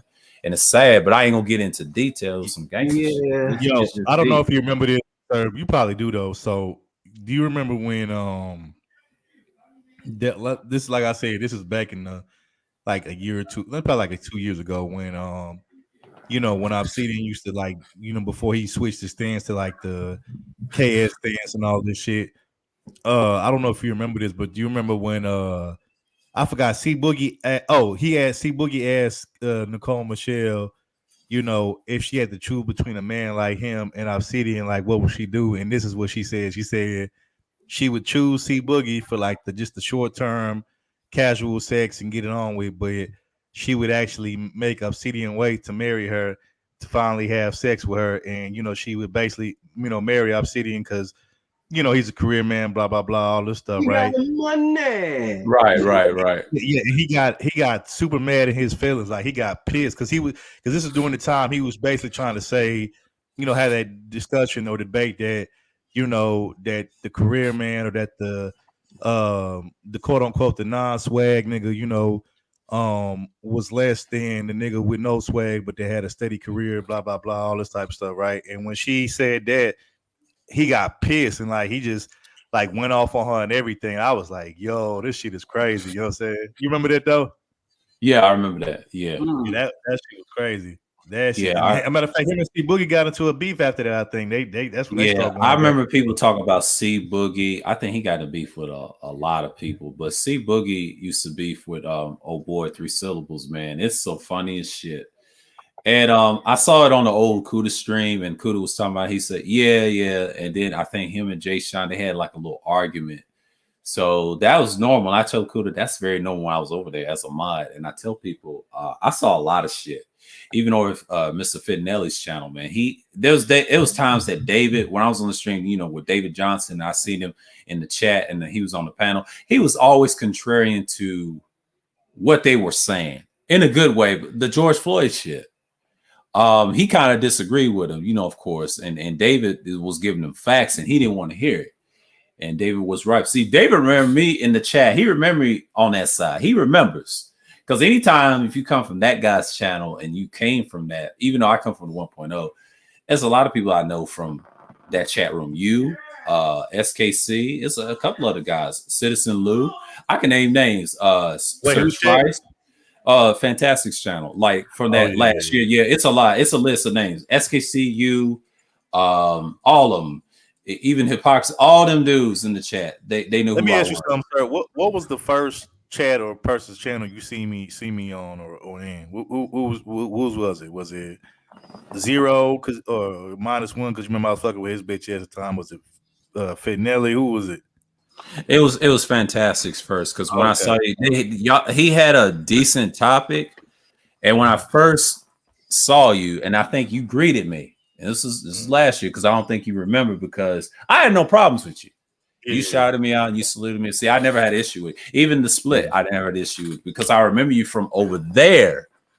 But I was fucking with, 3 syllables, because it's a lot of people saluting me now. Masculinity that's over there messing with him. I see him in BGS's chat because I had no issue with all the guys. They respect me over there. They just don't respect they leader, man. I think the first time I remember seeing you was in -1's chat. That like the first time I remember. I mean, I probably did see you before that in Fitnelli's, but I think when I started to see you like consistently was over at -1's chat. Zeros, because I was messing with dude, and I'll tell you a secret though. I saw you prior to Zero's channel. It was Fantastic's because Fantastic had a lot of people over there because Zero was doing his thing. He wasn't doing that many streams like that. I'm talking about last year because I don't think you remember as much, but if you did, I was there. I was in there, his chat consistently. See, he's got the streams. I was there. He just don't want to admit it.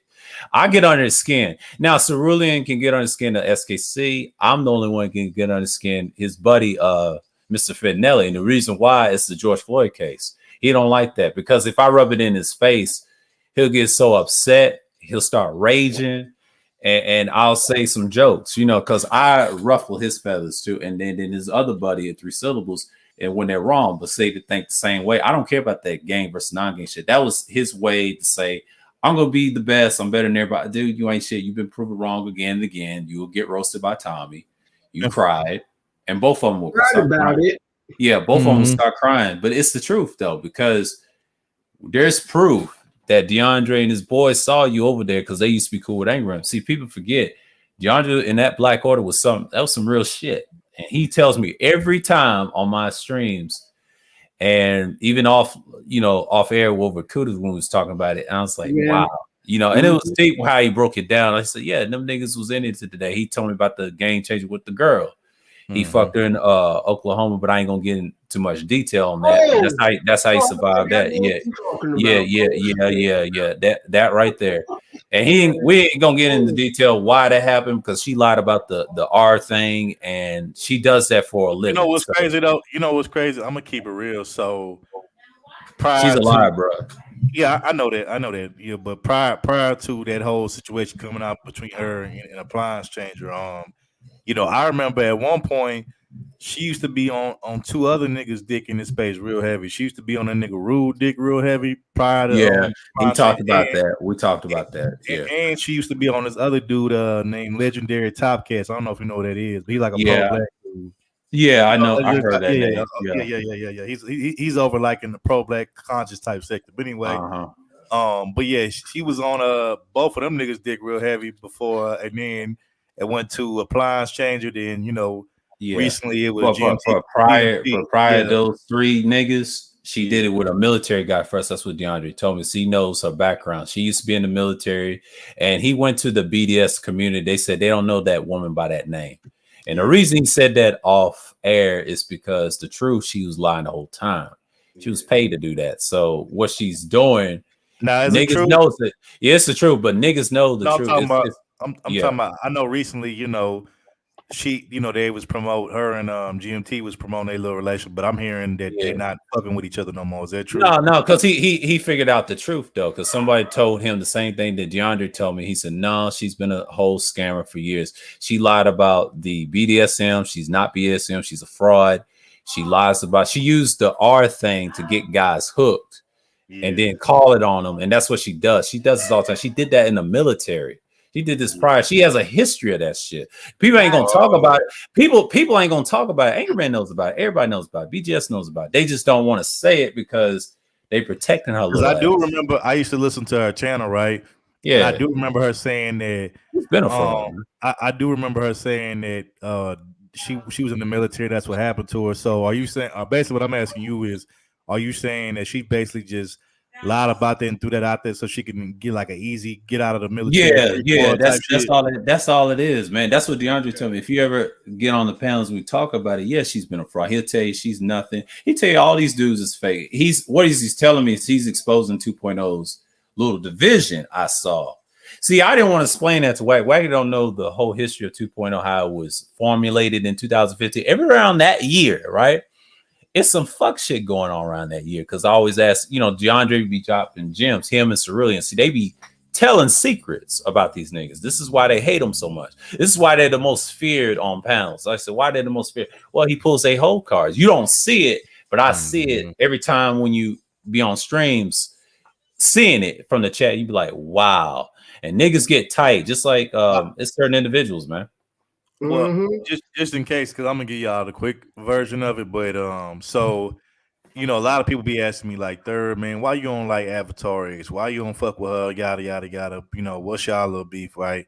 And our issue goes back to so when she came into the space, prior to her coming to the space and being like the beloved female of this space, the person that used to be the female, the beloved female of the space is, the Cocaine Kales chick. For those who don't remember her, yeah, I heard it. Yeah, I remember her last. So before her, Cocaine Kales, it was Cocaine Kales and China White was the two beloved females of the space, right? Then Jessica X it was them two, but it's another woman that DeAndre told me. I ain't gonna mention her name. It was off air. She was the first one, but prior to the China and Cocaine Kills. He told me that. I didn't know that. I forget her name. So and shout out to Toya. I see. It was not Irene. My fault. It was Irene first, and then them two. Okay. Yeah. Shout out to Toya though. I see you in here.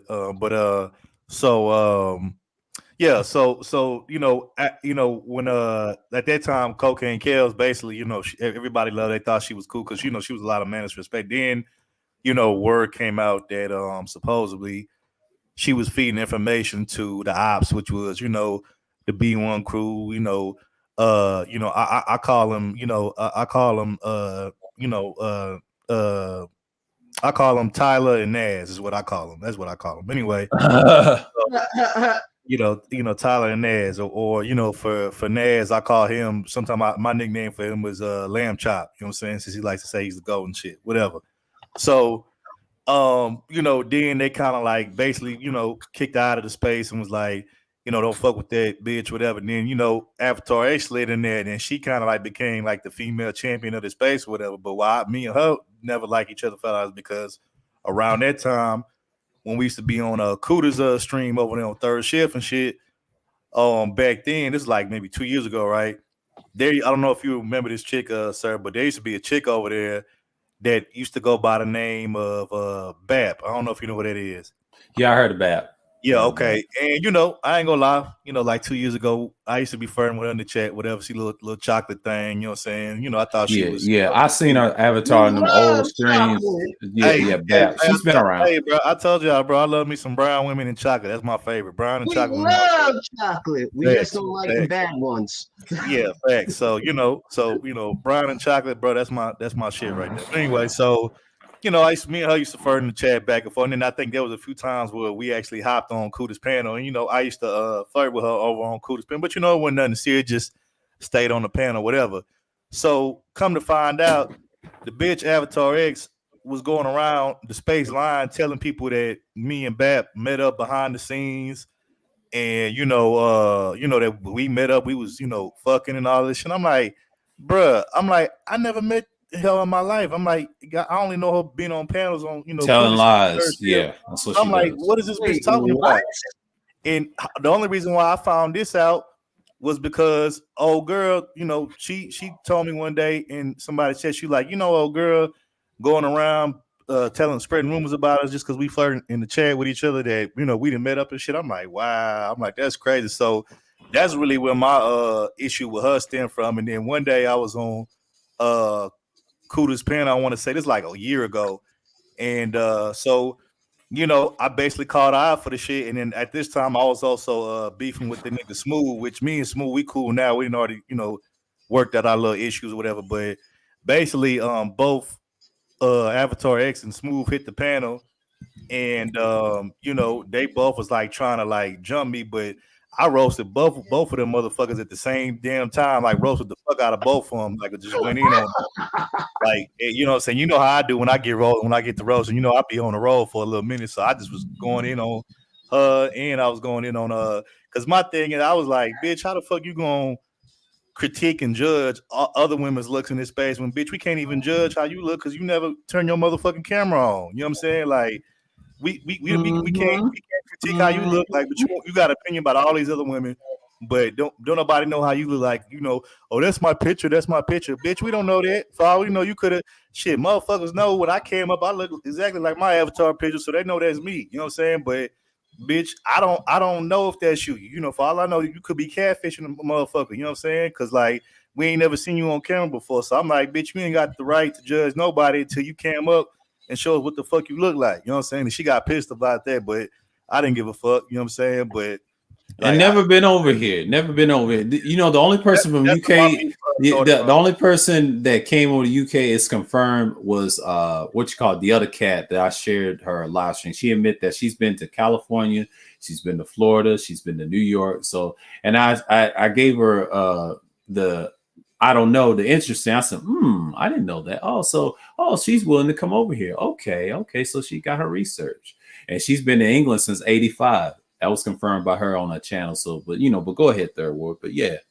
No, I was just saying that's where my beef started. But when I beef, I guess my little issue started with her, and from there, and then I just never really fucked with her like that. You know what I'm saying? And I'm just like, this bitch fake as fuck. You know what I'm saying? And I'm like, and then like I said, she wanted to call me out and call me a simp for flirting with Bap and shit. But it's like, bitch, like I be seeing the shit that the niggas like. First of all, niggas would donate all kind of money to you when you won't even you don't even show your your adoring fans that love you. You won't even cam up on camera for them to show them that you are who you say you are. And then two, it's like you up here calling me a simp for flirting with some chicks when chicks actually flirt back with me in the chat when I used to be like heavy flirting with chicks. But yet I remember appliance changer tried to shoot his shot at her and she turned that nigga down real quick, called that nigga awkward and weird and all this shit. And the very next day, went right back to being her best friend and shit. I'm like, whoa. I'm like, but y'all calling me the simp though. Like, get the fuck out of here, man. Y'all niggas, bro. Get out of here.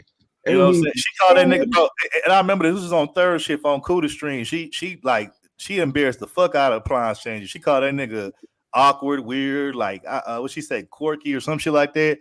And it was me. I remember because it was me, Ty City, and a bunch of other niggas on the stream, and we was just like rolling. We was like, whoa, that shit was crazy. And he just like didn't say shit about it. You know what I'm saying? So yeah. Ty City be going in. He pulls people's whole cards, man. Yo, and then it'll be the same niggas that want to talk all this shit, but then be kneeling down, virtually licking these bitches' stale cat box. Like, get the fuck out of here. Like, shooting a shot online and shit. Like, man. Yeah, Degenerate Libra Cat. Yeah, and I'm gonna answer Tampa's little thing. The reason why Solo and Aaron Fountain had that interview, he went off on Superfly Slide. He always wanted an interview with Aaron Fountain. It's actually a good one, but I think RSB, Red Stings of Blues, broke it down, and that's why. And another reason he broke it down is trying to get substantiated with O'Shea and things like that, but yeah, man. But Aaron Fountain's like he's kind of like wacky in a way. He reports what's going on and he picks people apart. A lot of people just need to leave AF alone. He's doing his job. I know he's cool with Big J and a few other guys, so it's nothing new, man. Everybody criticized the man. So they had it back in the day, so it ain't like nothing new. If you do some fuck shit, that's what men are supposed to do. It's about correction. That's why I like DS1 so much, because he's so brilliant with that 10 life volume thing. That's on point. He was on point today, but he went on some people today, so I already knew exactly what he was talking about. But the funny thing is, what I'm gonna talk about tonight is that Sheila shit. I'm gonna tell her, just be careful with those girls. That I'm gonna talk about. She got to be careful with those girls, and I'll explain that tonight on Thirsty Thrills. So what I'm saying is, she is gonna have to deal with that, man, and it's gonna have to eat that, because they're coming at your channel to use you as a lick. So I already know what time it is. And as long as you have the slug on your panels, she's going to destroy that shit. And I've seen this over at Kuda's, and Kuda did the right thing and cut her ass off. So yeah. Let me say this too. I went off. I was like, this is the same chick. I was like, yo, it's funny how you don't think that we don't know the same stunt that you fucking pulled when you invited Kuda to your channel. And it's like, and I wanted to get under her skin, like, yeah, I'm Team Kuda all the way. Like, fuck is you talking about?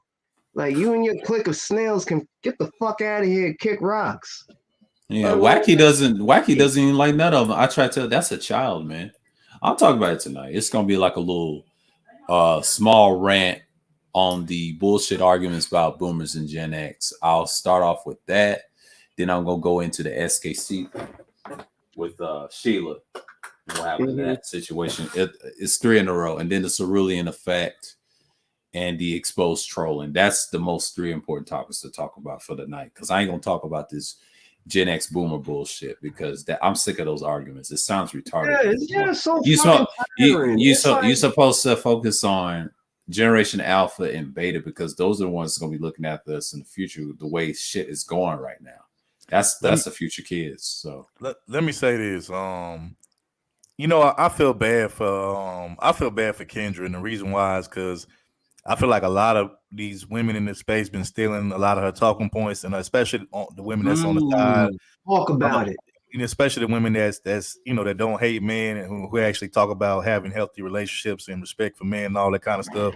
Like a lot of those women be copying talking points from her, and they don't never give her no credit. And they like, oh man, fuck that bitch Kendra, ugly, she this, she that. And it's like they scared of Kendra. You know, but Kendra, yeah, but Kendra. She's an intelligent woman, bro. She's very smart. You know, you could tell that she not just like I'm just gonna say it, but Avatar, I don't believe nothing that she says is she's being genuine. I just think she's finessing niggas. You know what I'm saying?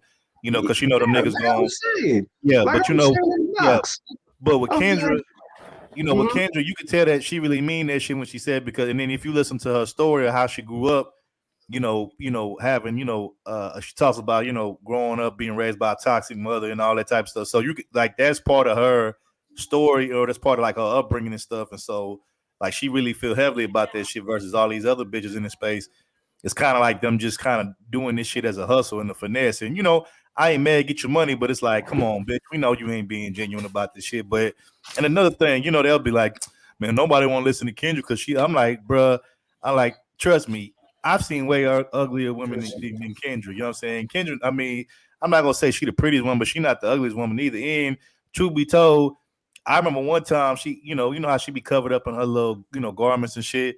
She had on one time that was kind of like snugging her butt. Kendra got a little body on her. Don't sleep on Kendra. You know what I'm saying? She got a little body on her. You know what I'm saying? I guarantee you, all them same niggas that was talking about, man, Kendra ugly as fuck, man. If Kendra got behind closed doors with them niggas and busted wide open and stripped in front of them niggas, man. All them niggas going. I ain't buying that bullshit, bro. Fuck out of here. Disclaimer.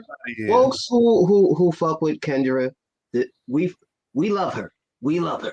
But she's cool with me. Yeah, half of these niggas will probably throw stiff if they were in a room alone with her. We just say. That's what I'm saying, bro. Like I'm not buying that shit, bro. I'm not buying that shit. But like I said, bro, I've seen like a little silhouette when she was wearing like a little tight, little fitting little garment she be wearing, and bro, Kendra got a little shape on her, bro. So like I said, all she would have to do is get these niggas behind closed doors and strip and bust it wide open. All them niggas going. So I'm not buying that bullshit, bro. Them niggas be capping, bro. I'm telling you, all them niggas capping. Oh, they've been capping.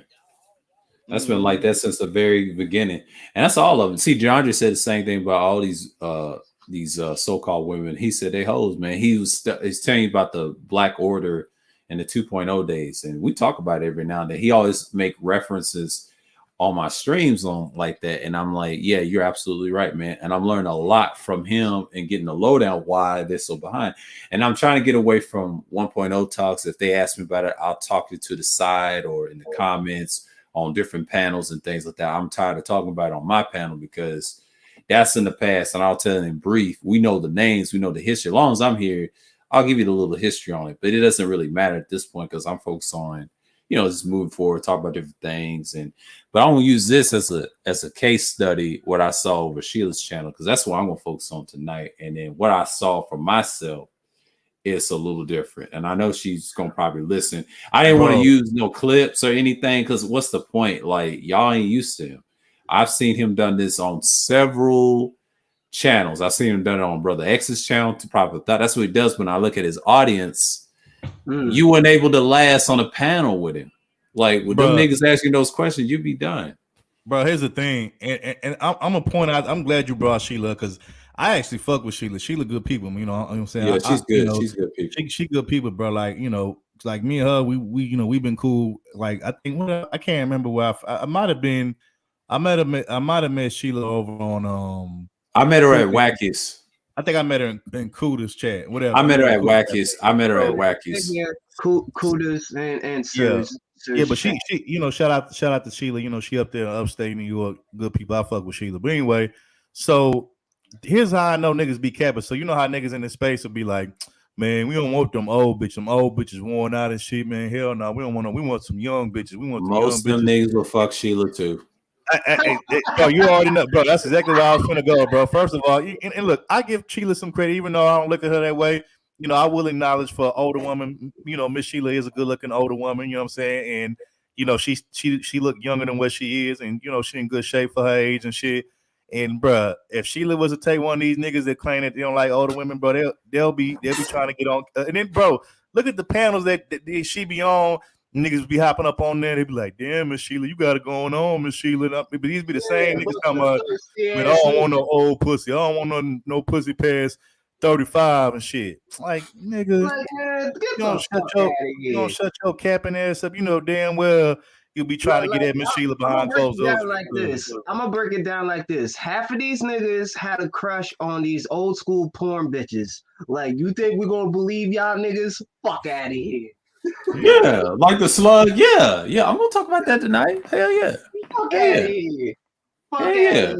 Like, fuck out of here. Fuck out of here. Fuck out of here. Y'all niggas were just idolizing these bitches shaking their ass for YouTube pennies. Now y'all. That's what I love about SKC. He had that joint stream earlier, and someone sent him a clip with the church woman with the weave and stuff, and they were shaking their asses in the church. And I said, "Oh my god, SKC ain't ish though. He's a funny dude. Like I'm not gonna lie, he is hilarious. They can say what they want. They can say what they want about him, but yeah. Also, I got another. I'm gonna call some more hypocrisy and double talking out. So the same niggas that's all up, and shout out to her because I ain't got no problem with her. She good people, even we fuck with us from time to time. She come over here, but shout out to Sexy Red 38. Y'all know where I'm from. Oh yeah, Sexy Red. Hold on though. So for those who don't know, Sexy Red 38 used to go by the name a year or so ago by the name of Renaissance Chick, right? Yeah, Renaissance Chick. I remember when the first time I seen her come into this space. I remember a long time ago.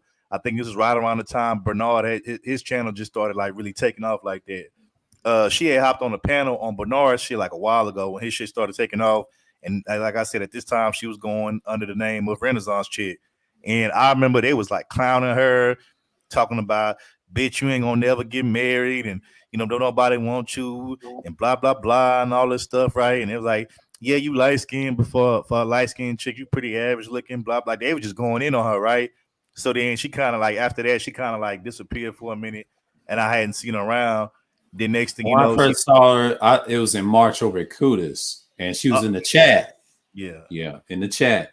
Was she Sexy Red at this time, or was she Renaissance Chick? She was Renaissance Chick at this time. Okay. She was in the chat. Okay. I didn't salute her at the time. She saluted me in the months while I was going through those individuals, but at the end of the month, it was cool. First time she got on the panel over at Kudas. When I first saw on the panel with her, we was talking about Zodiacs, right?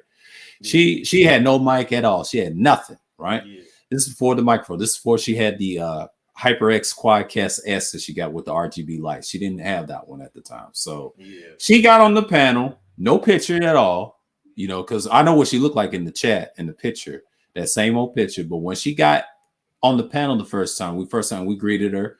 just like we greeted Indian. Indian didn't get on the panel till later in the months in the summertime, but around the spring, she started getting comfortable later on. Then somewhere around May, she got way more comfortable. She's been getting on panels more. See, I've been on every third shift. If you've seen from March until now, I've been on every one on each one. Like every time I've been on it, my name is popped up on the panels, chat rooms. You done seen it with this avatar before I start getting my avatar game up in the summer. So I'll show you right now, right here. Boom. Every time. Every time. Season, nigga. Yeah, but what's crazy is like them same niggas that was clowning her when she was Renaissance chick. Now them the same niggas that I see that be in her chair, and it's like, I'm not sure if these niggas even too, like with their goofy asses. And I'm not sure if these niggas even realize that that's fucking Renaissance chick. Like, I don't even think these niggas know that that's her. You know what I'm saying? So that's like, her. That's the one you clown. I just be laughing at these. But see, I know she's Renaissance chick because we talk in the chat a lot before she got on the panel. But she heard my voice.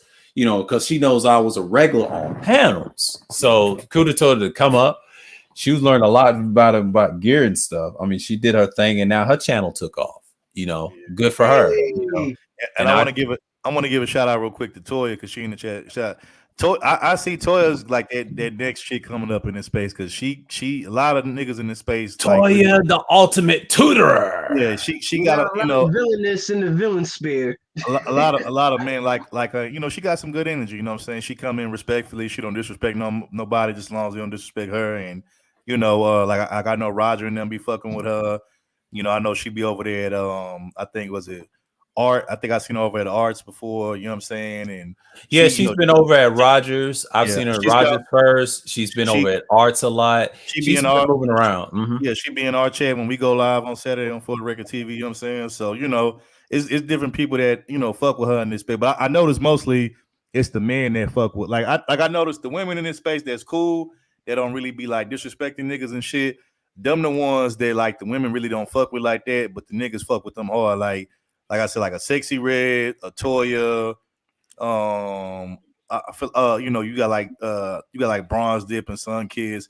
Bronze Dip's cool. Yeah. I think you got like the Brenda W's and shit like that. It's some other ones I just can't think. Kendra's and shit. Like China Whites and shit.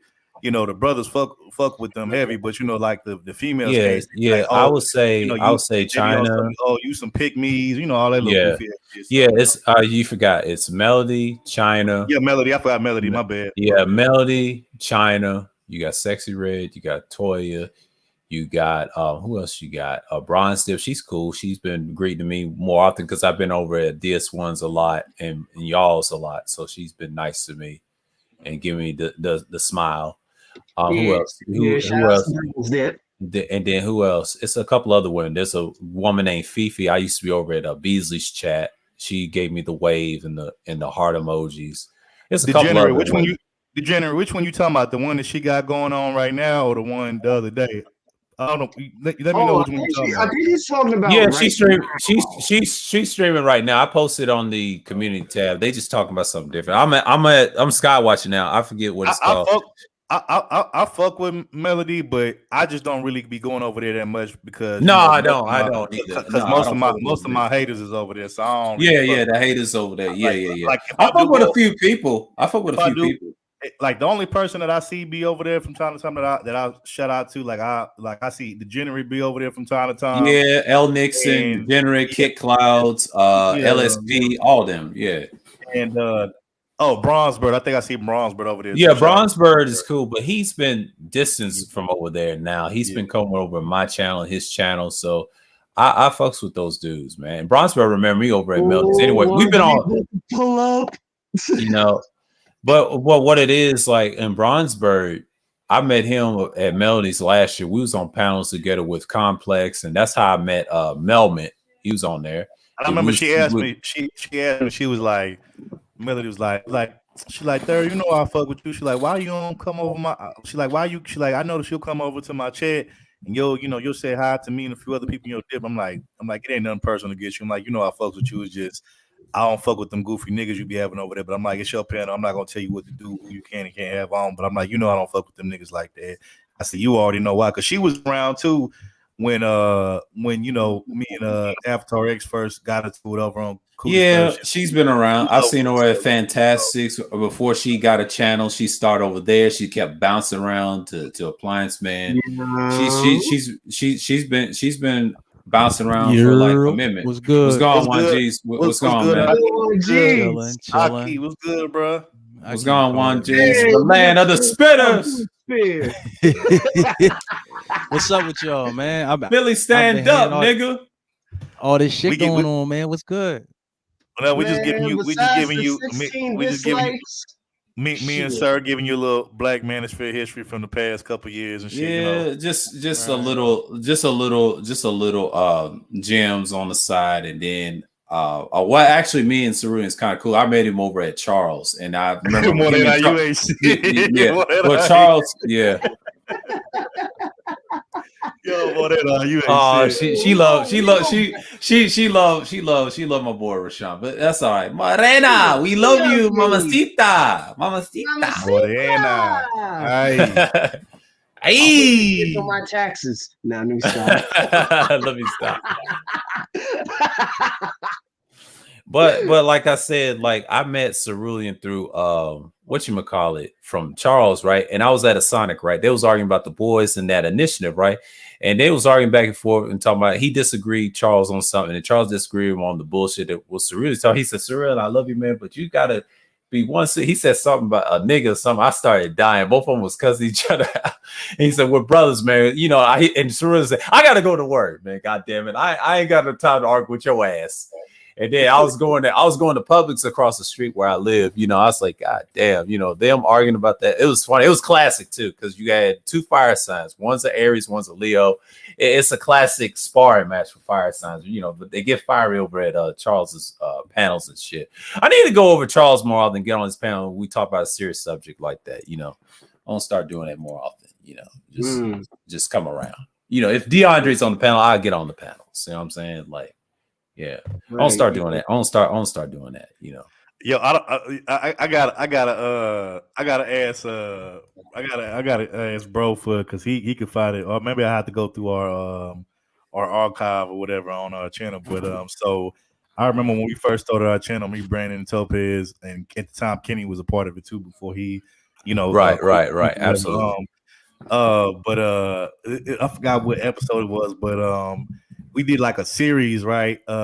We did like a series called I think it was called it was like a top 20 Black Manosphere moments for from that same year, right? And one of the I think like before we actually like got into like we actually like did like I think it was like it got split into like 2 weeks, right? So 1 week we did like 10, and then another week we did like 10 more Manosphere moments or whatever. And like the introduction that Brandon had before we had put together before we actually presented that topic is he had and Brandon, so he's a genius when it comes to putting these clips together, right? So Brandon took like a mesh, he like meshed up all these different clips of fucking people arguing over the past year for that year, and he got fucking me and Avatar X going at it on Kudas, that stream I told you while I roasted her and Smooth at the same time. He got me on there going off on her. He got I don't know if y'all probably don't know about this, but it was a while ago, like a year or so ago. But Topaz actually got a tour with Nala, and she roasted the fuck out of Nala. Topaz on Nala. Right. Like she roasted Nala so bad that Nala didn't even make a response. Like that's how bad it was, right? Yeah. What's going on, Nino? What's going on? What up, Nino? But yeah, bro, that oh man, you should have heard that clip that Brandon did. Like, I mean, he got my ass Topaz. I'm like, bro, how the fuck you get all these people like that? Yeah, Brandon's a fool with it, bro, when it comes to putting all these clips together, bro. Like, I'm gonna try to find that shit and play it for y'all, but I was going in though, bro. I was going to fuck in. Oh man, I'm actually on your team's channel right now looking for the episode. it's toward the bottom, bro. I think you'll see like the hashtag YouTube countdown. I think is what it should say YouTube countdown in the hashtag. Oh man, hold on, let me find it. Yeah, it was like 2 parts. It would be like 2 parts. We did one week and then another the next week. So yeah. So yeah, it's been some interest in the last. I would say these last 2 to 3 years, it's been a bunch of interesting and also some. I mean, this year for me, I enjoyed this year because I started streaming, getting my content up off the ground, being the algorithm again. It takes me back to 2014. It takes me back when the days of this second channel came off the ground. Ever since I lost my first channel back in 2012.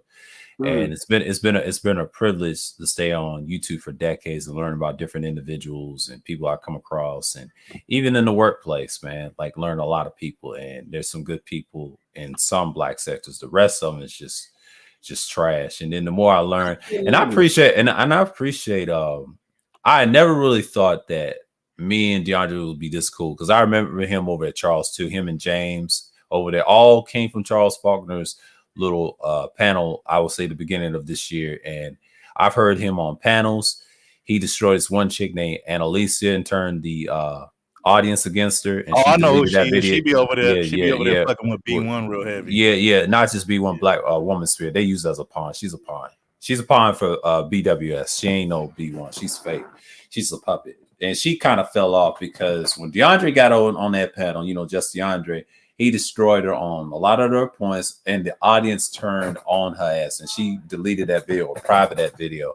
He tell me this every time on the panel will be on my streams, and I say, "Yep, I remember." I remember him over at Charles. Him and Charles had some deep conversations. It was him, sometimes Cerulean, because I knew he was cool, Cerulean, because they come from the Black Order, and also it's a lot of people. Of course, Pino was over there in the chat because he was a BGS.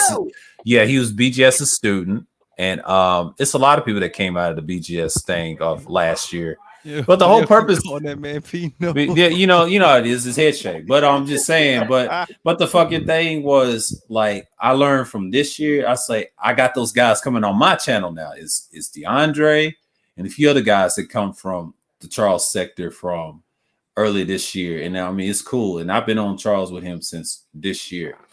So yeah, man, it's been like that, man. I think I was cool with Charles last year. I think it was this year or last year, but I haven't remembered. But it's been a long time, man, since I got my channel off the ground. And in that March, I was just grinding my shit. See, I came back to the pre-records, and I was talking about philosophies and shit like that. And I decided to do something different and structure my streams. I said, you know what? Let me do this, and I did it. So yeah, could have brought me out of retirement so I can get at these dudes. So let me say this. Don't get me wrong. There are a few big YouTubers in this space that I listen to, fuck with. Like one of probably the most notable ones that I fuck with, that's I guess considered like a big YouTuber is Angry Man, right? But at the same time, to be honest with you, over the past year or two, what I've been noticing, and it's just my opinion, but I feel like the best YouTube channels and content creators are the small ones, the ones that like pretty much like a Rashawn, you, Sir Obadiah, myself, even to a similar, like a DS. I mean, DS1 is bigger than his channel's bigger than all. He's more known as, but I feel like he should have way more subscribers than what he does have. You know what I'm saying? Just based off the content that he does. But to me, I like small content creators and small channels because there's like no agenda to it. It's just, motherfuckers just exchanging thoughts and ideas and opinions, and you can have a good time, talking to one another. Ain't gotta be no flexing and all that little bullshit, that fake flexing masculinity shit and nigga, I'm better than you, because I hate that shit, bro. You know what I'm saying? So that's why I like, to be honest with you, the only panels you'll see me hop on is like yours, Rashawn, maybe Sir yours, 1G, anybody that's like small that I feel like is on cool, Kuda. I mean, Kuda, his numbers would suggest that he's a small, but Kuda's impact and his reach is bigger than what his numbers is. You know what I'm saying? Yeah, that's his audience. He has a different audience. Yeah. But my thing is like I said, to me, the small content creators, like I said, the small content creator, they just tell it like it is, and they give you like some real shit you could probably like use in your everyday life, versus the big content creators. It's all about an agenda. It's all about the money and making. And don't get me wrong, I'm not mad at a nigga want to get a bag and making money, but you already know about it. Like half them big content creators that be telling you to live your life like this, live your life like that. When they log off, they don't even live they lifestyle ain't even like that, but they telling you to live your lifestyle like this. So it's like right. I can't really get with the big content creators. I'm more of a small content creator type of person. You know what I'm saying? I'm a small YouTuber with. I'm a small YouTuber. That's why Rashawn, bro. That's why, like, bro. I got like damn near like 350 subscribers, right? Now that's not a lot, right? But at the same time, like that's more than what's somebody like YouTuber. That's more than what you have currently right now. But like, I'm a type of person, bro. I don't care if I had 10 million subscribers or 10,000 or even 10 subscribers, bro. Like. Somebody has less subscribers than me, less known than me. If I feel like your content is dope and I feel like you cool as fuck, I'll fuck with you, bro. I'm not gonna act like all sedity and shit, act like I'm better than you and fucking high side and cap on you and be like, man, I'm too good for this nigga. Like, nah, bro. If you cool and you got some dope to talk about, bro, I come fuck with it. You know what I'm saying? Like, I don't be all that Hollywood ass shit. That ain't me. You know what I'm saying? Right. Yeah. I mean, shit. If I know I'm going to hit 1,000, but I swear that I will never fucking change. I don't give a fuck about a lot of these fucking subscribe. Like, man, I'm only just here to like speak my perspective, my point of views, chop it with y'all. That's it. Like, I don't really have no fucking agenda, but besides speaking my fucking mind. Yeah. That's why I do those open discussions. That's it. But outside of that, only ones I say something serious is those Wednesdays history streams that I do, and just drop a little gems on things like that. And after that, I just do open discussions on my weekdays and just kick it with people. You know what I'm saying? Like that's it. Yeah. Because like other than that, man, it's like. And I said like a couple of nights ago. I said, fuck your YouTube fame. Because at the end of the day, once you log out of this bitch, you're fucking nobody in your real life. You are Big average. Big fact. Are an average motherfucker. Yeah, you're just an everyday person. Yeah. And you know what? I'm glad you brought that up because I'm gonna add to that by saying this. Look, I mean, people could say what they want to say. I'm not for censorship. I'm against censorship, but I will say that what's crazy? I actually, my first year of college, I actually did like a presentation on this, but I did like this presentation on basically like the pros and the cons of social media, right? And one of the things that I said that was a con of social media is that it gives everybody has a voice to speak and say whatever the fuck they want to say. And look, even though I'm not for censorship, I also feel, and I know this is gonna sound kind of hypocritical, but I also feel like certain people like really shouldn't be heard or taken seriously because it's like if you're not living by the shit that you preaching, it's like to me your shit gonna fall on deaf ears just for me. You know what I'm saying? And then two, it's like a lot of the people that you hear in this space talking all of this hardcore shit and talking this rah-rah shit, we all know a lot of these motherfuckers in real life before social media was invented that they wouldn't have the heart and the guts to say this type of shit to, like, Fish, you hear all this, Pookie and Ray slandering and going, Pookie ain't shit and street niggas, hood niggas ain't shit, all this shit, right? And it's like, nigga, I know niggas like y'all who felt like this, bro, back in the day. I grew up with you niggas, and when I was growing up, you niggas didn't dare have the balls or the heart or the nuts to say no shit like that to no, street nigga face. You wouldn't dare walk up and, No. It's a respect thing. It's a respect thing. Yeah, you would, because they know there was consequences behind it. If you say fuck Pookie or death to all street niggas, you get the fucking. You have to be about it, and not only that, you have to be about it. You have to be about it. You would get them niggas would get the taste slapped out their mouth. They know that, so that's why they would never say that shit. But like now, the internet has given them and social media has given them a platform to talk as much shit as they want to, and the reason being, and give them a safe space to do it in without having to worry about the consequences. You know what I'm saying? Yeah, the reason being, you have a lot of snitches. That's why, and a lot of them be online too. And the gangsters will tell you they don't have control over this shit. They even tell you're good with them little words. Like, shouts out to Cottonmouth. He said that in that interview. He said, "I ain't used to that internet and them gadget. Like, you cute with them little words and think you." He said, "All that's a psyop." He talking about intelligence and artificial intelligence. He was trying to say that right there, what you got in your hand, talking about the cell phone and everything, the technology. And he's right. And I agree with him. This is a guy from Dallas saying that. Him knowing that at that age, he's right. Because a lot of people ain't a nigga like Pino talking, the nigga like Pino who be talking all that, death to Pookies and street niggas and hood niggas. Like a nigga like you was probably getting your lunch money taken in high school and probably stuffed in your fucking locker, but you up here talking all of this hardcore shit. Like, stop it, Five. Like, stop all the cap and shit. You know what I'm saying? Like, get out of here, nigga. Get out of here. The cap is real. The cap is fucking real. Like, bro, like a nigga like me, bro. When I was coming up, bro, like I actually had to, bro. Me growing up in the hood, like I actually had to fight and earn my respect because niggas thought, niggas, always used to cap on me, be like, oh, this so pretty ass nigga, because the hoes love me and shit. This so pretty ass nigga. They thought I was a soft ass nigga, and then they used to try to run up on me, and they found out that my hands was pretty just as much as my looks and shit. And so then they, I earned my respect and they left me alone. But that's the difference between me and like a damn Pino type of nigga. Like he talked that shit, but I know in real life he wasn't about that shit. You know what I'm saying? Exactly, bro. He was getting his pockets turned to bunny ears. Fuck out of here. He got his pockets turned like bullets. Oh, check that nigga's wallet. You're checking his pockets. What you got there, nigga? Like, bro, so all this, like I always tell people, I'm not a street nigga. I'm a hood nigga. Now, a lot of the men in my family, yes, they some hardcore street niggas, and even a lot of the, like my day one best friends who I grew up with, they some street niggas, and I get a lot of love from them.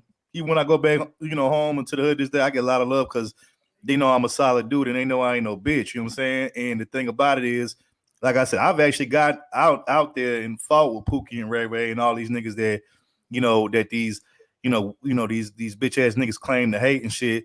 So that's why they give me the respect that I do, because they're like, okay, like, Third gonna get out there, he gonna fight for his respect, fight for, his manhood and shit. You know what I'm saying? He not gonna just let us bitch him around, and you know what I'm saying? So they respect me. But a nigga like Pino, bro, come on, dog. Like I said, you let your cousin rob you, in your own crib, and he fucked your damn bitch. And he fucked your bitch, and you ain't do shit about it. Like, fuck out of here. He slaughtered your cousin, slaughtered your girl with some Parkgate dick.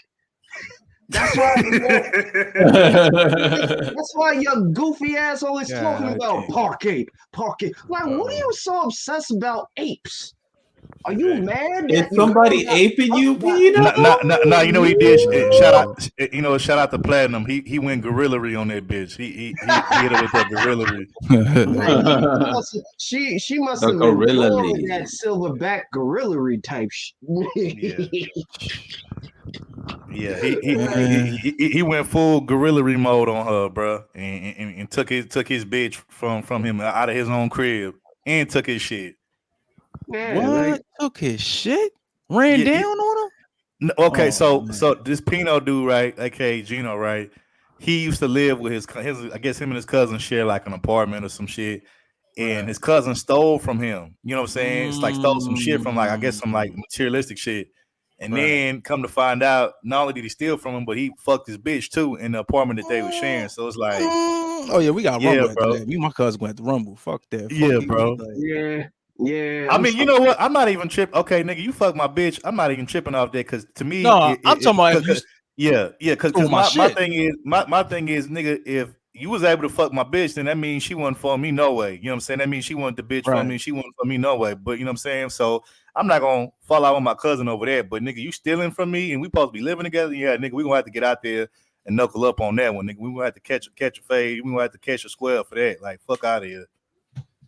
Fuck is you talking about, my nigga? Like, nigga, fuck the bitch, nigga. The bitch, nigga, I don't even care, bro. Like, I'm not even tripping about that. I'm not fighting you over there, nigga, because, nigga, you know that some bitches just be on that type of shit. You gotta, chuck it up and charge it to the game. But, nigga, you stealing from me? We supposed to be living together? Yeah, nigga, we gotta knuckle up for that, bro. Like, yeah, we gonna have to catch these ones, nigga. Like, yeah, nah, bro. You're gonna catch these. You're gonna catch this balled up fist, nigga. I'm gonna ram that shit in your fucking sternum.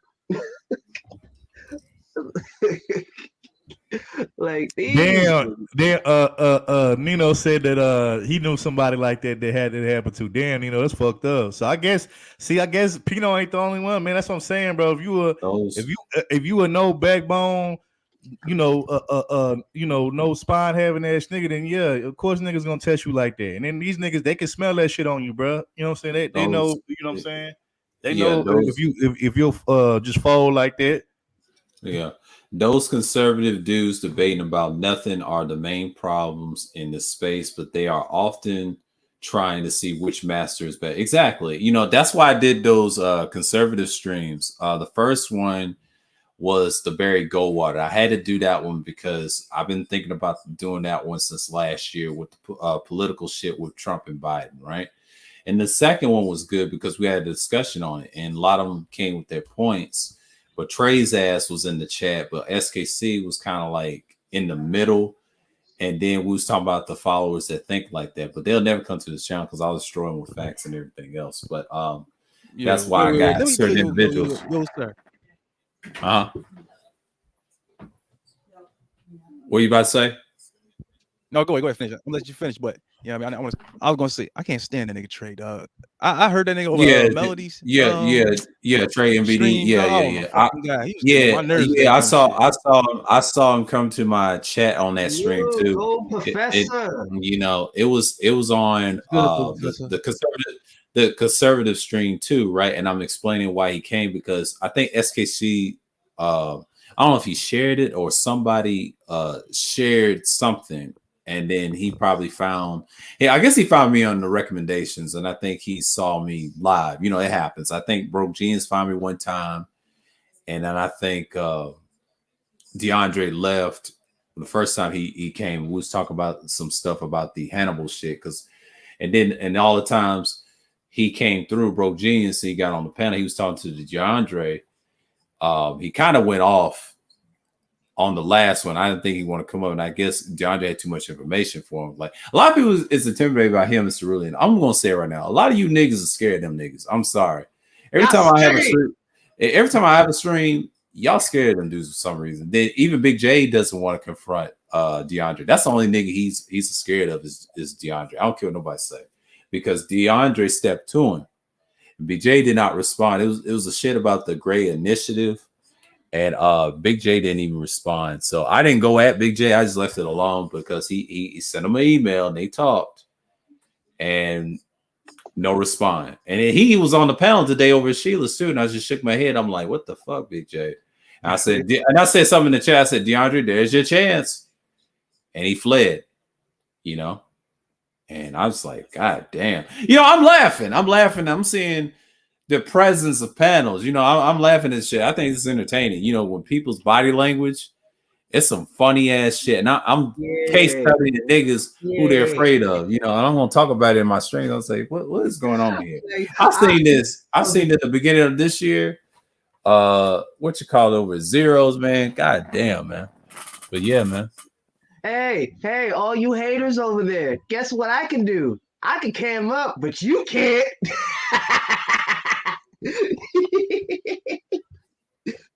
Sorry, I had to flex on these niggas real quick. But I was saying that in so many words for the past couple of months. I've noticed, and thank God Angerman don't come my way, because it's kind of funny because he the only person scared of DeAndre. DeAndre's the only one that checked dude for certain reasons. I think Angerman, he has his little way, but I found out they were the same size. Oh shit. They're Libras. That makes sense. I always thought he was a Leo or something. He said, nope. And Cerulean gets under his skin. I was like, he said that yesterday too. I said, Cerulean, really? I see why they don't like Cerulean, because he had talked right through him. And they ain't scared no anger, man. Because a lot of dudes, it's that idol shit, And I understand that Big J, and I was watching the stream. He said, y'all idolize Angerman. Someone, yeah, but you won't say that. The only person that check Angerman, I try to tell him, is DeAndre. See, Big J is gonna be quiet when I mention that in the chat. Y'all don't want this work. DeAndre's just cool and smooth. You know what I mean? He just say one word, they get triggered.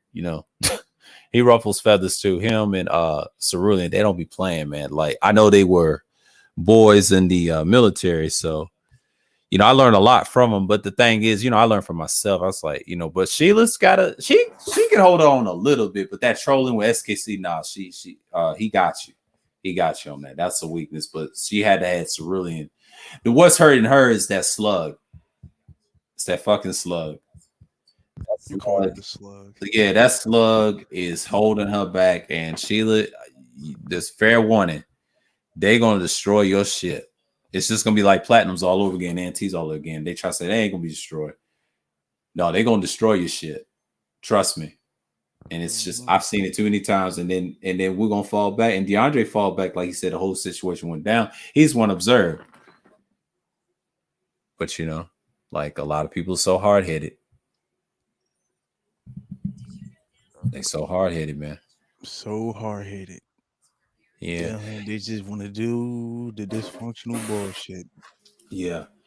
I'll talk about the rest of it tonight, man. Like the SKC situation, Cerulean outcome exposed to trolling.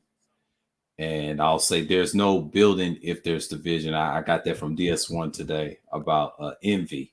You know, I'll explain that in the Sheila's 3 series streams that she did on her pre-record, and it's going back to the politics thing. To do that in this space, don't even try to talk about it. Just keep that separate. Make another channel. That's just my suggestion. If you want to get big, I mean, grow your first channel and then have a second channel. Kuda says this all the time, and she needs a mic bad. I mean, that cell phone shit, that is so 2012 and 15ish. I mean, nobody wants to hear you on the cell phone because believe me, YouTube is very fickle. If you want an audience, they want you off that phone. Right. You better have a microphone that's dynamic or condenser. That's what they own right now. Because a lot of people's on the phone, if you notice on YouTube, but I've noticed that in the streams.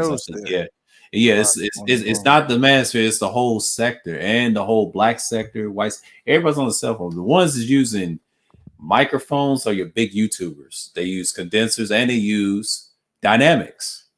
Okay.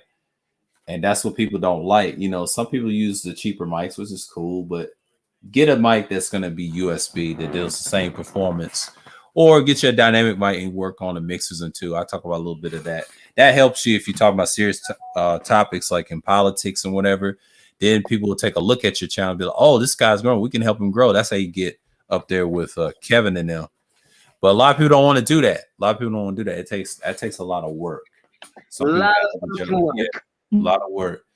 And I've noticed that about her channel, and then she don't do the screen shit. So I can't give her no information if she's on the phone. You know what I'm saying? It's kind of like the Roger Report. And I'm like, nah, that's not the way to go. If I was those women, get you some fucking gear. I mean, Kuda said, I see women get, yeah, but that's them, but that's not the majority of YouTube.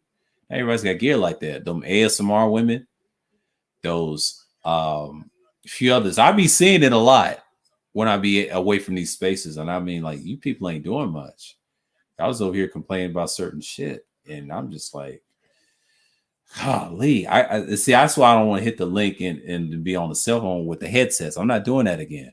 Once I had a microphone, forget about it. You know what I'm saying? That's you know, I change everything. Yeah, it changes everything. No, you just a different person. Your presentation gets better. I'm learning about certain things to deal with content. That's what YouTube does. They talk to you through the live streams or recordings. It's hard to go backwards, man. Like I just can't do that. Like once you have that microphone, man, now you got a voice. Now you can challenge some shit. And you can drown motherfuckers.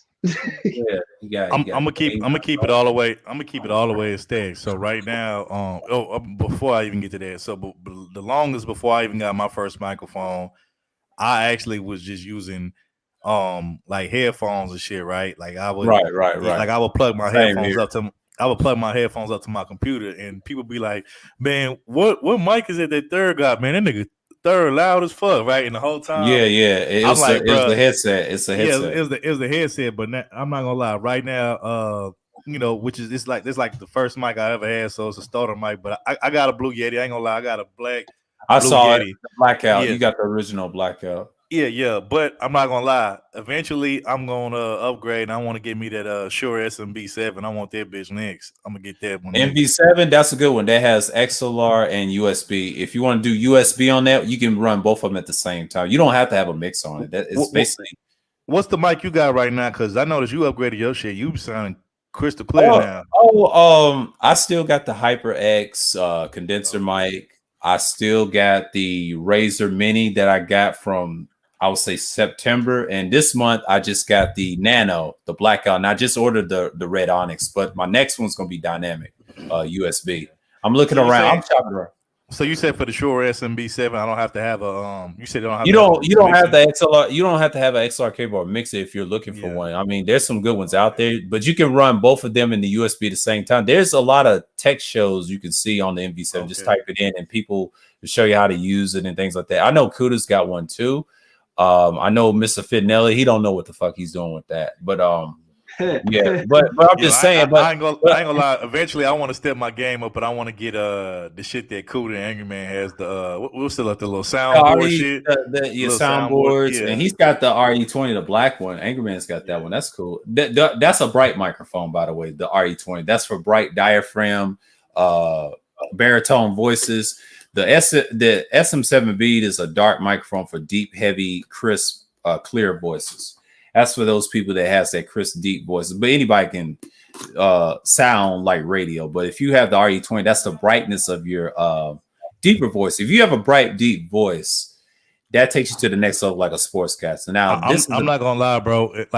For years, I've had before I even became a content creator, before I started making content, people used to always be like, man, bro, you need to be on radio. You got that radio voice and shit like that. And I ain't think nothing of it. I used to just be like, whatever, you know what I'm saying? But what's crazy is I actually listen back to our live streams and even some of my streams that I do on my personal channel. I'm like, damn, okay, I can hear it now. I can see. I sound excellent. Yeah, you know what I'm saying? Damn, that Quadcast put me over on a lot of those long live streams I did. That the original HyperX Quadcast. Now Red's got the S with the RGB light. I would love to have that one, but I said no, I'm gonna hold off on that one since I'm getting another a Yeti, a Red Onyx. So I have two of them. I'm gonna use the black one. I'm using now for panels.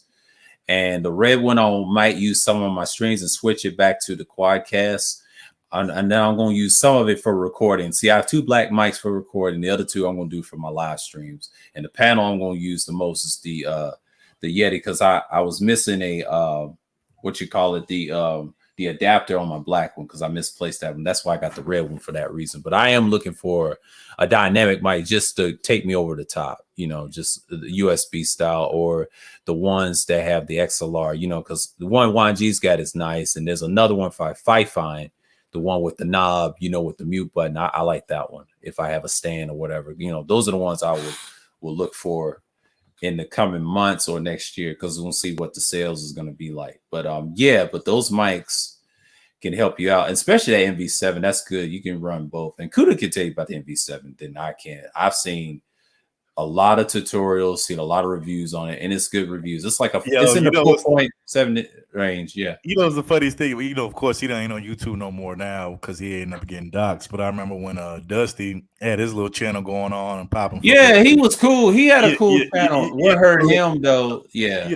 The funniest thing is, so you know how when niggas get them soundboards, they get those those sound bites, those classic sound bites, depending on who you are, right? Yeah. Everybody has different sound bites. Well, he had two funny sound bites. One of them, he took the platinum bitch broke. I guess he had platinum saying bitch broke. That was one of his classic. And the other classic sound bite, he actually, I guess he had went on a Bomb Cherry panel a while ago.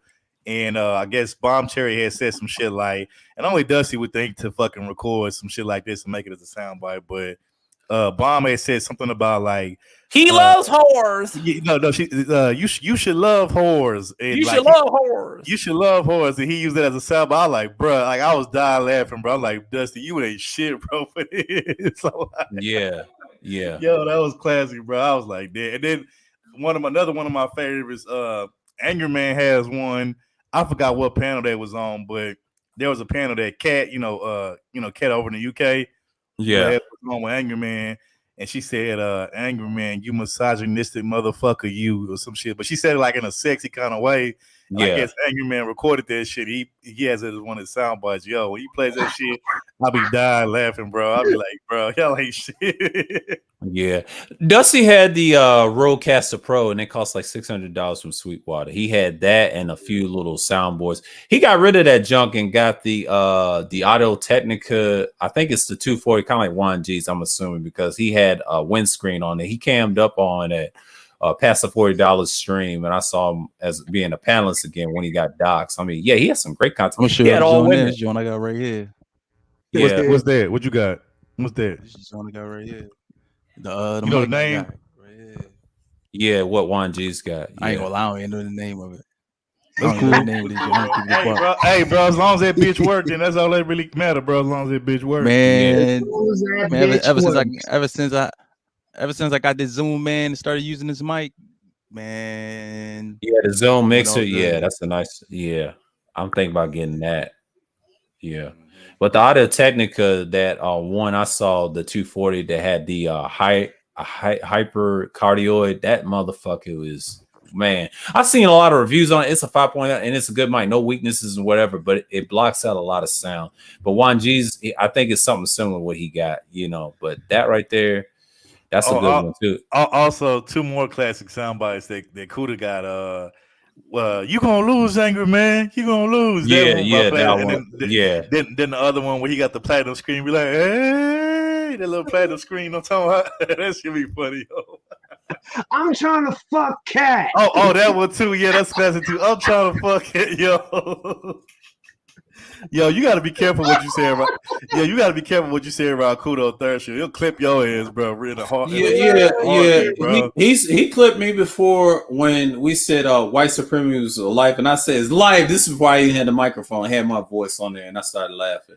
Let me ask you something. Has anybody clipped Fast in His Life yet? Because he be saying some wild shit too. Yeah, he clipped him. He clipped him when I said something about the white supremacy life, and then I was on the stream. It was old. This is when I had the headsets. I did not have the mics then. This is when I didn't really fully invest in gear like that. Because I could have in the summer and the spring, but at the time, I didn't know what my channel was going to be. Because I didn't know what I was going to be after that. And after that, I was like, yeah. Hey, look Fluffy here. What up, Fluff? That's my whole girl around the way. Y'all show her from the village. Hey, what's going on? What's going on, Fluffy? What's going on? What up, Fluffy? Yeah, you kind of missed the fireworks. But I also like to say again, I like to thank the haters that put me in the algorithm with all those 16 dislikes. Woo! Thank y'all. Thank you. I didn't know y'all really. You got 13 likes now. Damn. Yeah. Yeah. I guess that changed because I started talking. Nah, we good, Fluffington. We just on here chopping it up, talking about some of the goofy shit we see in the space, and just trading stories. That's it. That's all we doing. Yeah, I got a stream at 8:10, so I'm good. So I got time. I got time before I even. Yeah. Don't worry. I'm probably gonna shut this off probably at the 3-hour mark. Yeah, I know. Because I'll be prepared because I'll be over there, and then I'll have to switch my mic to the Hyper Quadcast X, or might this one. I might talk to this one, then I'll switch. Yeah, I'm gonna switch mics on the panel and just put the Hyper X, but I'm gonna have this on. I'm gonna have the Yeti, and I'll start talking to it. They say, "Oh, he's using a Yeti." Yeah, it sounds crystal clear. And then I'm gonna switch it to the Hyper X, and everybody said that. Yeah, that's my standard mic for now. That's my condenser, but I will get a dynamic mic, so it's good to have a lot of mics. So. Yeah, Nino.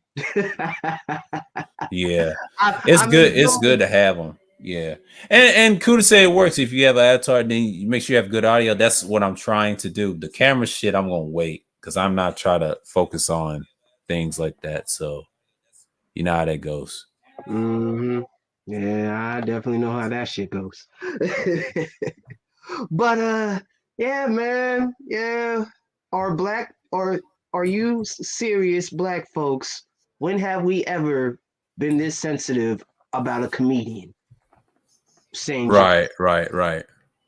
Like I'm just Yeah, I can't stand this new environment. All these thin skinned, soft ass motherfuckers, bro. Like it's not even just that. And then you know we living in this participation trophy ass fucking culture where like everybody gets a fucking Oh my god. trophy just for participating and instead of actually winning some shit, you know, and being the best at whatever it is they're doing. It's like, and they wonder why this new generation is so fucking soft, like fucking marshmallows, bro. I hate that shit. Word. And then want to pander to these goofy bitches and start licking they stale twat. Like Talking about some. Oh, we're all winners. Like no, nigga. In life, You told us we're all winners. yeah. In life, there's winners and there's losers. That's how the shit go. Everybody can't be a winner. Everybody can't be a fucking loser. Like fuck out of here. For real. You know what I'm saying? Like so what we gonna start giving out NBA and NFL trophies and championships, you know, based on a fucking curve and shit. You know what I'm saying? Oh, you know, well, you know, the Patriots didn't just win the championship, but you know, the fucking Chiefs won it too. Both of y'all are winners. You both won the Super Bowl this year. So like that type of bullshit. You know what I'm saying? Like, come on, bro. Yeah, that's right. That's right. I said it. Any of these snails got a problem with it, you know, they could suck my long power pole. Anyways, continue, fellas. Continue. all these motherfuckers talking about like they act like they on some moral victory ass shit. And don't get me wrong, I am a moralistic person, but it's like, bro, if you lost, you lost, bro. Like just go ahead, accept it, learn from it, train harder, and come back stronger next time. But everybody, no, you know, we all winners. There's no such thing as losers. Let's not promote that. That's negative. It's like, bruh, it's like, and I see why you motherfuckers is so goddamn fucking soft, bro. Like, goddamn, bro, you niggas, bro, y'all some pansy ass motherfuckers, bro. Like, for real. Y'all soft and Buffy the Body's ass. God damn. I'll be back. I'll step away. All right. Okay. All right. Niggas think they tough as leather, but they built like Buffy the Body's ass, all soft. You know, everybody want to be, and shout out to Nino because he's right. You know, everybody fighting to be right. That's the thing, bro. Like with me, like I don't care if I'm right, if I'm wrong, bro. I just give my opinion on things. You know what I'm saying, and then I just keep it pushing. But on YouTube, bro, like nobody wants to be wrong. Everybody wants to be right. Everybody wants to. Everybody, you know what kills me is like everybody knows everything, but yet they know nothing at the same damn time. You know what I'm saying? Everybody's like everybody knows everything, but they don't know how to apply it into their real life. Like, yeah, I mean, like, and then everybody wants to use that "we're all winner" phrase as a coping mechanism. Shout out to my homegirl Fluffy on that one. But yeah, it's fucking weird. It's fucking weird, B. It's fucking weird. Exactly. You know, it's just like this shit. This shit is crazy. Like I said, it's like this. Like like physics. Let's just take it back to the game versus non-game conversation, right? So all these right. All these non-game niggas, right? They got all they're the ones asking all the questions about how to get women and how to get women to fuck with you the right kind of way, respect you, yada yada yada. Right, they're asking all the questions about how to get women, but then they'll turn around and the niggas who actually can get women, just without putting up a sweat, they'll tell these niggas that they wrong and they don't know what they talking about, and then proceed to talk like they know what the fuck they talking about, how to get women. But yeah, you were just asking me all these little questions about how to get women. Like, where the fuck does that work at? Like, how does that work? Yeah, that's crazy, bro. Yeah, and you're right, Nino. Like, there's a lot of these Pino type niggas that like to speak fucking loud to get their point across, but that don't mean you're fucking right. Honestly, like, I'd rather have peace than try to be fucking right all the time. Like, that's the fucking problem with these goofballs, man. Like, Oh, you know what else? You know what else I wanted to call out there some hip hop because it just popped up in my mind. So, you know, and you know, y'all know what I'm talking about when I say that bitch ass nigga -1, right? So that nigga, he and certain know I'm finna go with this. He used to always be like, go ahead. Yeah, one of the phrases that he used to that he used to always say, and they used to be like, "Oh, you're so smart, you're a genius for that, right? You're a genius, right?" Is when he would say, you know, the reason why these niggas listen to these women on here more than listen to men is because, you know, if you say it with titties, you know, then you know they'll respect it or they'll listen to you, right? Which, you know, to a degree, I do agree with him on that. But my thing is, nigga, you don't even live by your own motherfucking, you know, phrase that you came up with, because it's like, nigga, you that same nigga when Avatar X fucking blew up and shit, nigga, you was one of the main niggas over there champion her, bro. You was one of the main niggas over there, put her all on a pedestal and shit. You and that whole little crew over there that was like, yeah, if you say niggas want to just listen to bitches with titties, you don't want to listen to men and shit. But it's like all y'all the same niggas that was over there that blew up her panel and her channel and it was donating all that money to her. Now I ain't mad, do what you gonna do, but it's like, nigga, you can't say one thing and then do the opposite of that, bro, because you looking like a hypocrite when you do. Niggas kowtowing looking that mop ball twat. So we need to stop putting these bitches on a pedestal, but I literally seen you put Avatar. You literally put a bitch on a pedestal that never even cammed up and showed herself. Wow. Hold on. Remember this? Oh, she's the queen. She's the queen of the Black Manosphere. She's our secret weapon and all that little goofy ass shit. Yo, and I said this. Who is she married to in the Manosphere? Who made like y'all really made this goofy bitch who hides behind Avatar like she's the Wizard of Oz and shit? This motherfucker is the ex. They go to her like she the experts of fucking of a marriage and what a relationship should be. But last time I checked, the bitch ain't married and she ain't in a relationship. But they go to her like she's supposed to be like she's Hitch. But meanwhile, the people that's actually married and actually have healthy marriages and relationships, they shit on them niggas. I'm like, bruh. I'm like, only in this space can that shit make sense, because in the real world that shit don't make no sense. But in this space, it's like the opposite. Like the backwards shit makes sense, and the shit that's supposed to make sense don't make sense. I'm like, this shit is crazy. Third, you also got to remember, there's a lot of fucking idiots on this space. Yeah.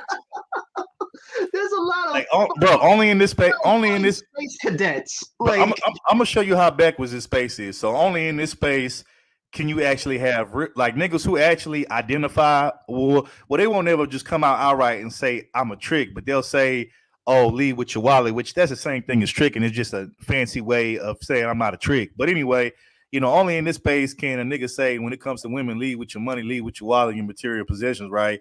But yes, they still don't want to admit to being a trick. You know, only in this space can them niggas call other niggas who aren't tricks, call them niggas tricks. So you got tricks calling niggas that's not tricks. Like, I don't know in what real life can you do that, bro? Like, if you a trick, how the fuck you gonna call another nigga a trick when, nigga, you up here actually promoting niggas should lead with their wallet and shit? Like, come on, bro. It's the same with those goofy ass acronym group. You know what I mean? Like they want to act like they're all wholesome and all that shit, but you know what I mean? Deep down, yeah, they host. They host. Cause look at them. Look at them. Cause like they need to be around men. Then the same niggas that's up here talking about lead with your money and your material possessions, they'll be the same niggas when the bitch run off with their fucking money and they material and finesse them out of whatever it is that they do and go to the next nigga who they really feel, and then they be like, oh man, these bitches ain't shit. See, man, I told you these bitches want shit. No, nigga, you a dumbass because you basically held a sign over your head that said, bitch, come finesse me. I'm a lick. Like, that's pretty much what you telling bitches when you up here telling women. When women hear you say lead with your money, lead with your material, that to them you got a big red sign on your head that say, I'm a lick, come lick me. I'm a lick, I'm a come up. Yeah, come scam on me.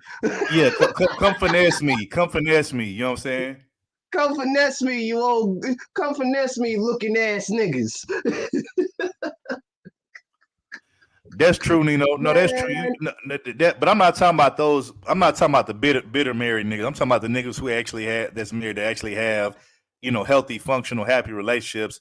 And that's had it for years. They'll tell them niggas they don't know what they talking about when it comes to marriage. But yet these will be the same niggas that's not even never been married because don't know bitch want to marry them. Period.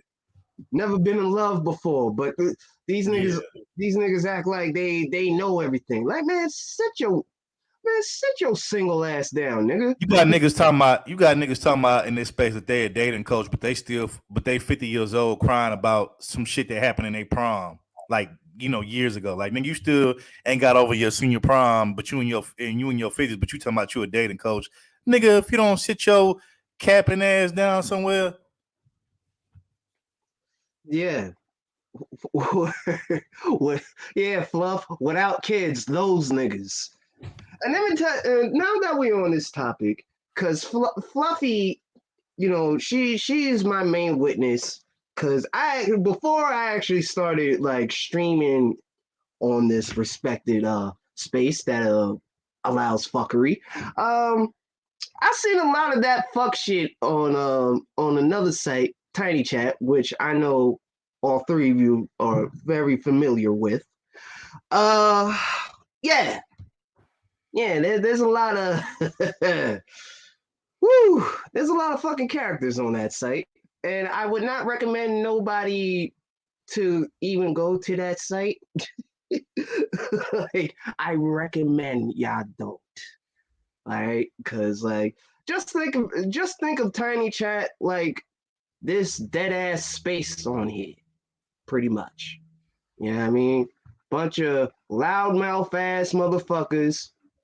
I want to get their point across, but it's not factual. Trust me. It's shit. That's why I'm like, man, this shit is pretty interesting. Pretty interesting. Same fucking element that I fucking left a long time ago. bro. Like, when I heard, bro, so another thing in this space that's like it only makes sense in this space, but it doesn't make sense in real life. So like, they'll be like, like guys like me and others who actually can know how to, maneuver with women, talk to women, and have like good interactions with women. They'll call me a simp for that, right? But like I said, these are the same niggas that's promoting, leading with your wallet and materialism for it. But also, these are the same niggas that's up here telling, like I said, when O'Shea had that panel like a year or two ago, where he had that white trucker dude that actually had like one of them sex dolls and shit. And this man talking about something, he named his sex doll. He be dressing her up, and he be, when he hit the road as a trucker, when he traveled across the country to different states, he be bringing the damn sex doll with him and all of this shit. And I think he said some shit like he'd take her out like to dinner, like just some weirdo shit, right? You actually had niggas in the chat saying some shit like, well, that's a lot better and less stressful than dealing with real women, because real women can be very stressful to deal with in the pain. So I don't blame him. I don't look at him funny because of that. I congratulate that man. At least he ain't got to deal with all of. I'm like, bruh. I'm like, so is this how bad it is for some of these niggas? Like, is it so bad to where these niggas like got so many issues with women to the point to where they'll fuck around and fuck a plastic doll and be cool with that, and then actually like try to find a woman that's actually like good for them on their level? I'm like, bruh. I'm like, yeah. I'm like, you know what? I see this niggas got way bigger issues than what I thought. I thought it was just, niggas couldn't get, certain women, which I think that's true, but it's like, bro, it's like you niggas don't even want the women that's actually interested in y'all. Y'all would rather go fuck a plastic doll. That's when I knew. I'm like, yeah, something wrong with you niggas. It's a mental thing. It's not even a confidence thing. Like, you niggas mental is fucked up. You know what I'm saying? Yeah. It's and I said this all the time. Like, instead of being on here bitching and moaning, you need to sort out your deep-rooted issues that you have not come in peace with. Because, like, I get sick and tired of niggas always want to cry, fucking bitch, and then want to finger the point. want somebody to blame and shit. Like, oh, it's the game guy's fault. No, my nigga, it's your fault. No, like, you a grown ass man now. Like. So I was arguing in the chat with a 3-syllable, MOT, right? Uh-huh. He always talks about how, guys need to quit entertaining these women, and these women ain't shit. You need to only deal with women that's culture like you, and that's about which I do agree with that per se. Dealing with women that's more or less, along the same lines as what you trying to do. I agree with that part, but the thing is, it's like he like, oh, shoot, game niggas fault. The reason why the environment of women is like this. I'm like, so wait a minute. So the niggas who actually know how to talk to women, know how to, relate to them on a personal level. It's our fault why they out here, some of these women out here on some wild shit, some ratchet shit. But I'm like, y'all trick ass niggas who actually, cause like here's the thing, I've always said this, bro.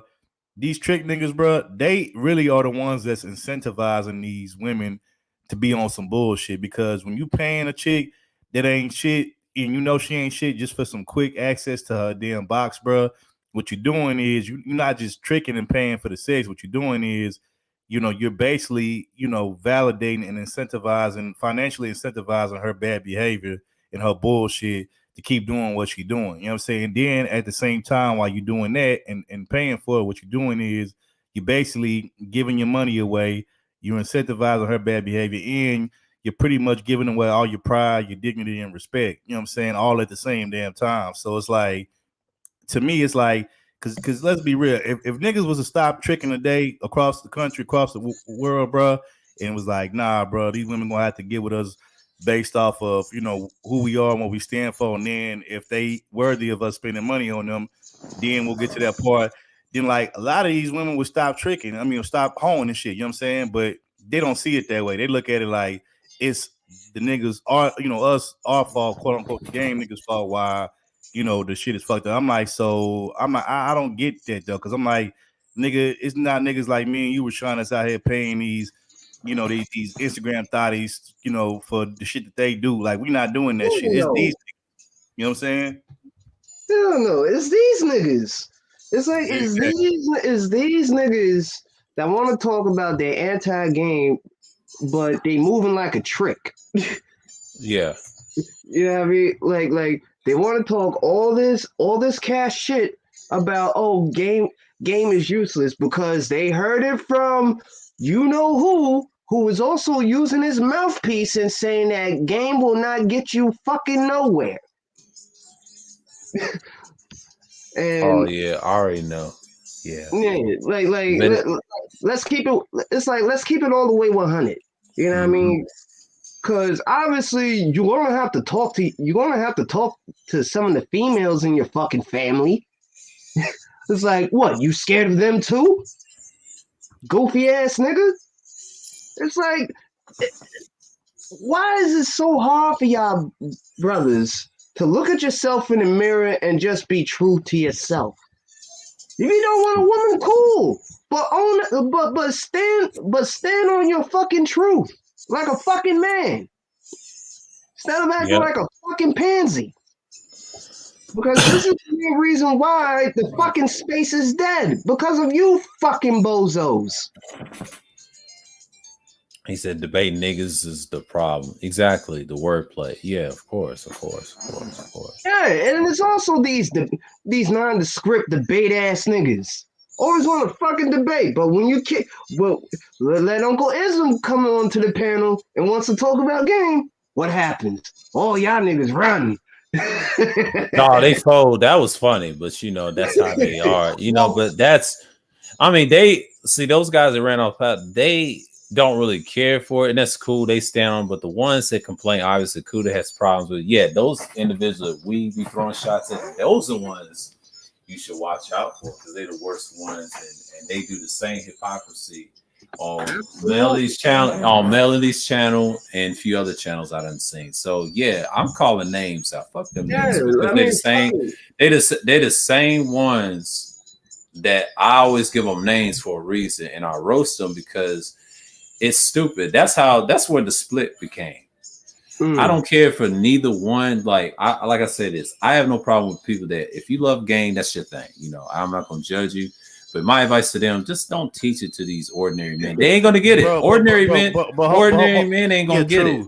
But hold on, here's the problem that I have with niggas that say, bruh, you know what game was back in the day with old school heads and catches called? It was called charisma, bruh. That's all. Yeah, I get it. Bro. It's fucking charisma. Well, I'm saying like this: you cannot teach the ordinary man the game because he ain't got no fucking game. Because he's not. We agree on that, but it's like, nigga, it's like, nigga, your grandparents use that shit to get your grandmother. Of course. I'm not saying that, but I'm saying like this: you cannot teach an ordinary motherfucker game because he is gonna think like a trick. That's what I'm saying. I'm not saying that game doesn't exist, whatever. I mean, you can use it whatever you want. My issue with it is why teach an ordinary man? Because he's not gonna get it anyway. I'm referring back to Ask Nathaniel. He broke it down. He said he made that same mistake with his homeboy when she's a simple trick or whatever right now. But he said, I made a mistake. He said, here's your small solution. And he gave it to him. And that was it. But after that, all the stuff, the women he pulled for him, it's just like holding his hand. He made that same mistake. And I try to tell him, just do your thing, man. Let me say this. So when this whole game versus non-game war popped off on Kudos, was it last year? I'm guessing. I think it was last year when it happened. It was last year. Last year. Okay, so I was there in the middle of it all when it happened, right? And I remember I was on a third shift panel, right? And with Kudos in there. Matter of fact, this is like around that saying. This is probably like a little bit after I had got into it with Avatar X and Smooth and shit. Like, this is after I had roasted the fuck out of both of them, right? So the niggas that's on the other side of the anti-game is like, what is game with? So I actually hopped up on there and I broke it down to him, right? Like, I was like, okay, I'm like, because I'm like, okay, yes, game when it comes to women is just, do you have certain things like charisma? Is it okay? Do you to me, game encompasses when we talking about with females and stuff.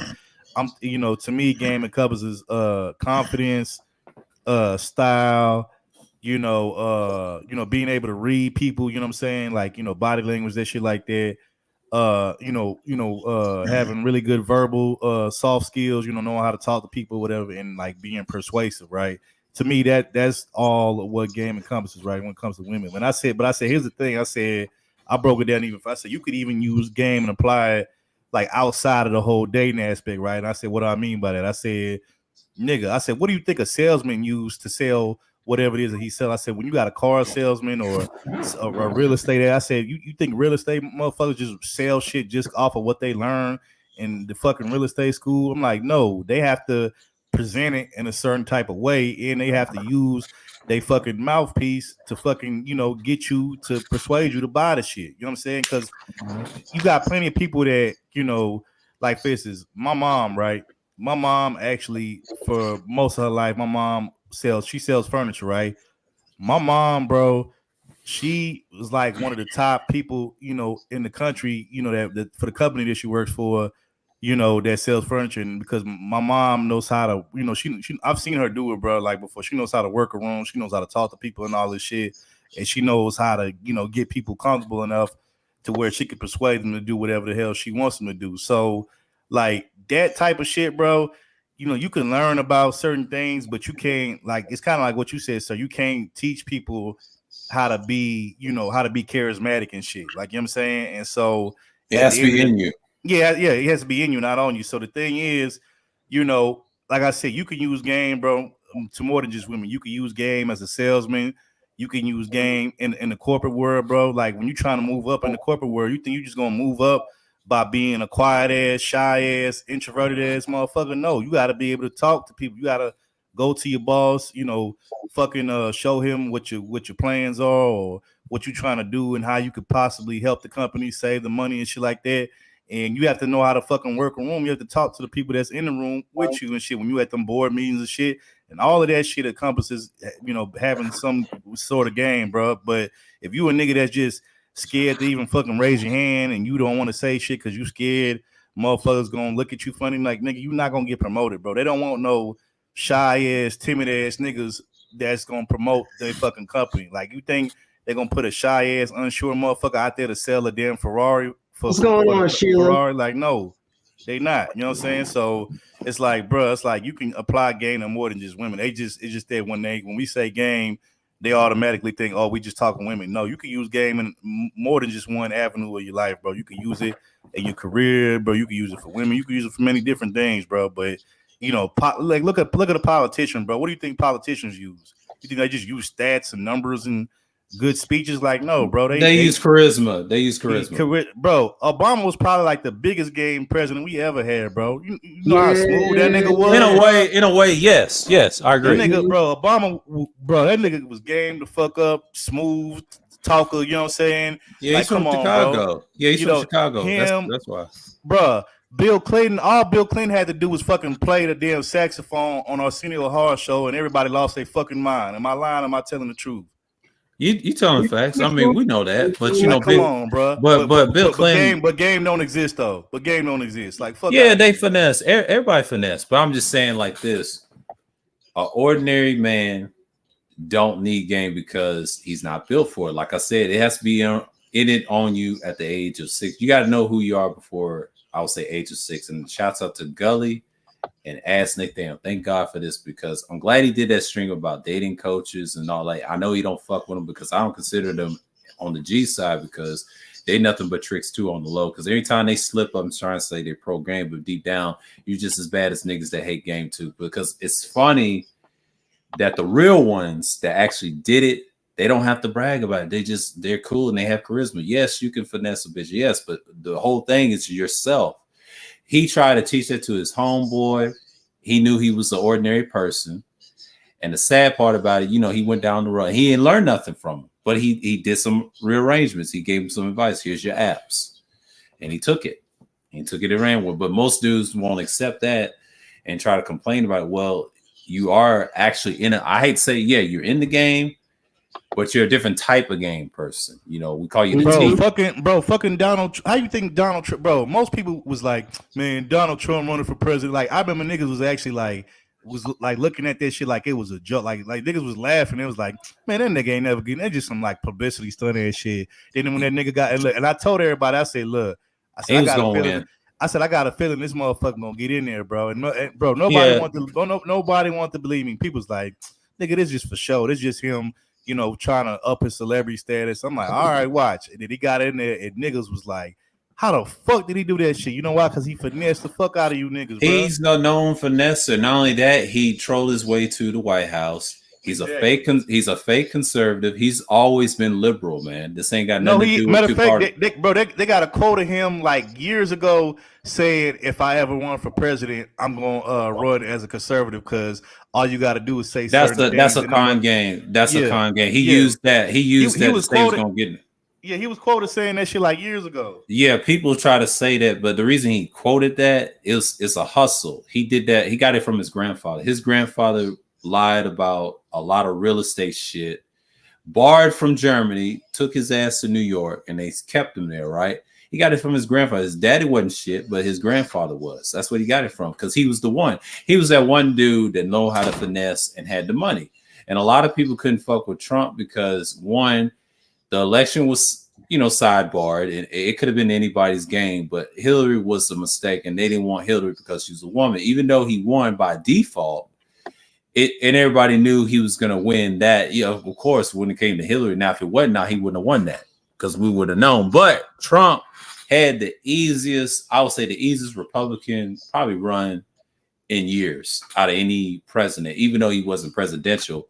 But the thing was, the Democrats didn't see that coming, but he decimated the left side when he was in office. So he didn't really do much. They want him up out of there in 4 years. So that was also, I'm gonna go here. I'm gonna go there, but fucking these so-called divestment women on here, bro. What you think they be running on them damn bitter ass bras that they influenceable ass bras that they be talking about some black men ain't shit, black men ain't. What you think they be running? They be running nothing but game on. And a perfect example, like I'm just gonna use her as an example, right? Look at somebody like, Joanna Man, aka, CNG, right? That bitch, bro, she talking about some niggas ain't shit, niggas dusty, all this shit, right? But who does she get pregnant by though? Who does she fuck around with? Rob Perkins, bro. And what is that? What is he? He's a fucking nigga, bro. At the end of the day, hey, this nigga got like 5-6 different baby mamas, but you know she. Yeah, but yeah, he got 5-6 damn near baby mamas. Of course. But wait a minute though. Whatever happened to fuck niggas? Niggas ain't shit. Niggas dusty though. That's why I'm like, y'all. You still got motherfuckers over there that believe the shit that she's saying, even knowing after the shit that happened between her and Rob, bro. But like, come on, dog. Like all these niggas on here be running game, acting like game don't exist, bro. Stop it. Oh, they've been running game. I mean, these niggas been fraud for years, man. They ain't nothing. They've been doing that since the 1.0 days in prior. This ain't nothing new. It's just on the internet, you just gotta learn how to finesse.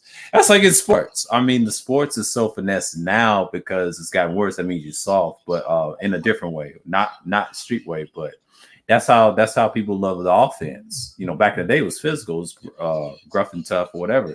But in both sports, you see too much finesse in all the leagues. And I agree with Charles when he said that. You know, he talks about it on his channel. That's why a lot of people don't like Charles. That's one thing. Not only he's a cop and everything, but he does talk about the player stuff, you know, on the low. And a lot of people try to say he don't. Yes, he does. I mean, he just keeps it in a fair, balanced way. So BGS don't have no problem with dudes like that. That's why I understand why his audience is a little diverse. So he don't judge him. He just black pill to it. He said, I don't care. You do your thing. And that's why I tell Kuda, do your thing. Oh yeah, I know about that degenerate. I know about when she first came on the scene. She was up here going against the white man and white Zeddy, you know, calling them evil albinoids and all of this shit. And they fucking shut her first channel down. And that's when she flipped it from, you know, white people are evil to, you know, white men run everything and niggas ain't shit. She trust me, she saw where the hustle was going and she flipped it and she was like, okay, you know what? Me talking about white Zeddy ain't gonna do nothing but get my channel shut down and get me banned from this shit. So you know, let me flip and talk about these niggas and I'm gonna make a ton of money off this shit. So trust me, she saw the play. Hustle. She did a hustle on it. Yeah. It's a goddamn shame. Yeah, she saw where the play was going and she ran the bag up. You know what I'm saying? So yeah, it's a hustle. Mm-hmm. It is a fucking hustle. You got her, you know, and you know, the Black Woman Sphere on one side of the divestment thing, and you got Crystal Swirls and all of them over there, and then you on the other side you got the stick a nigga for his money or get the bag chicks like a Nicole Michelle or Rebecca Lynn Pope and all, bro. Like all of this shit. Then you got Kristen Karazan, and then you got what's her name? The one that went to Fed prison. That bitch's name. Michaela Payne. Who's getting doxxed? I like to know this. Wait. Who's that? Trickmaster. Watch your mouth, Devin. Boy, you and your fam getting doxxed next. Who's that? Who the fuck is Devon? Who the fuck is Devon, my nigga? Who's Devon?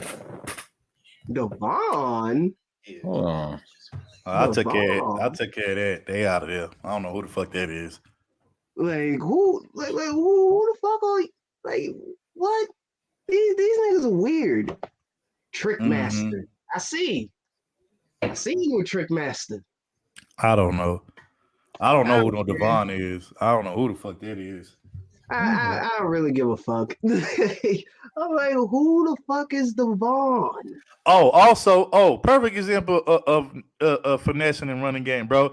Look at what fucking Umar Johnson doing with this school shit. Got all that donations and still. He's been a fraud on that. Yeah, the school still ain't been made yet. Matter of fact, motherfucker getting married and going to the strip club, tricking off that damn money that's supposed to be going towards the school, but he tricking it off on these hoes, and then he just recently got married and shit. Come on, bro. And then you got Tariq Nasheed now trying to open up a $7 million museum and shit. And I heard he already got 1.5 of it. So I'm like, come on, dog. Like, sounds like somebody is capping a lot about doing a lot for the community. Kind of sounds like a hustler. But matter of fact, if you ask these niggas, the same niggas that say game don't exist, they say, hustling don't exist. Hustling ain't shit. Well, if hustling ain't shit, how come you got a lot of motherfuckers that's finessing the fuck out of niggas for they whole life savings and money and shit like that. Come on, like if hustling didn't exist and game didn't exist, Tariq Nasheed wouldn't be able to do what he's able to do. Umar Johnson wouldn't be able to do what he's able to do. Fucking Sarnetta and them wouldn't be able to do what they do. Like, come on, bro, stop it. Sauce Satan. We call him Sauce Satan over here. Yeah, you get what I'm saying. Yeah, Sauce Satan and them and that whole yeah. Yeah, he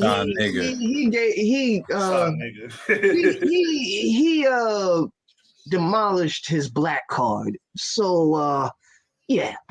Sauce Satan, you're not welcome over here. Like, come on, bro. Like, stop it, bro. Like, bro, niggas been getting finessed and hustled damn near since like the beginning of time, bro.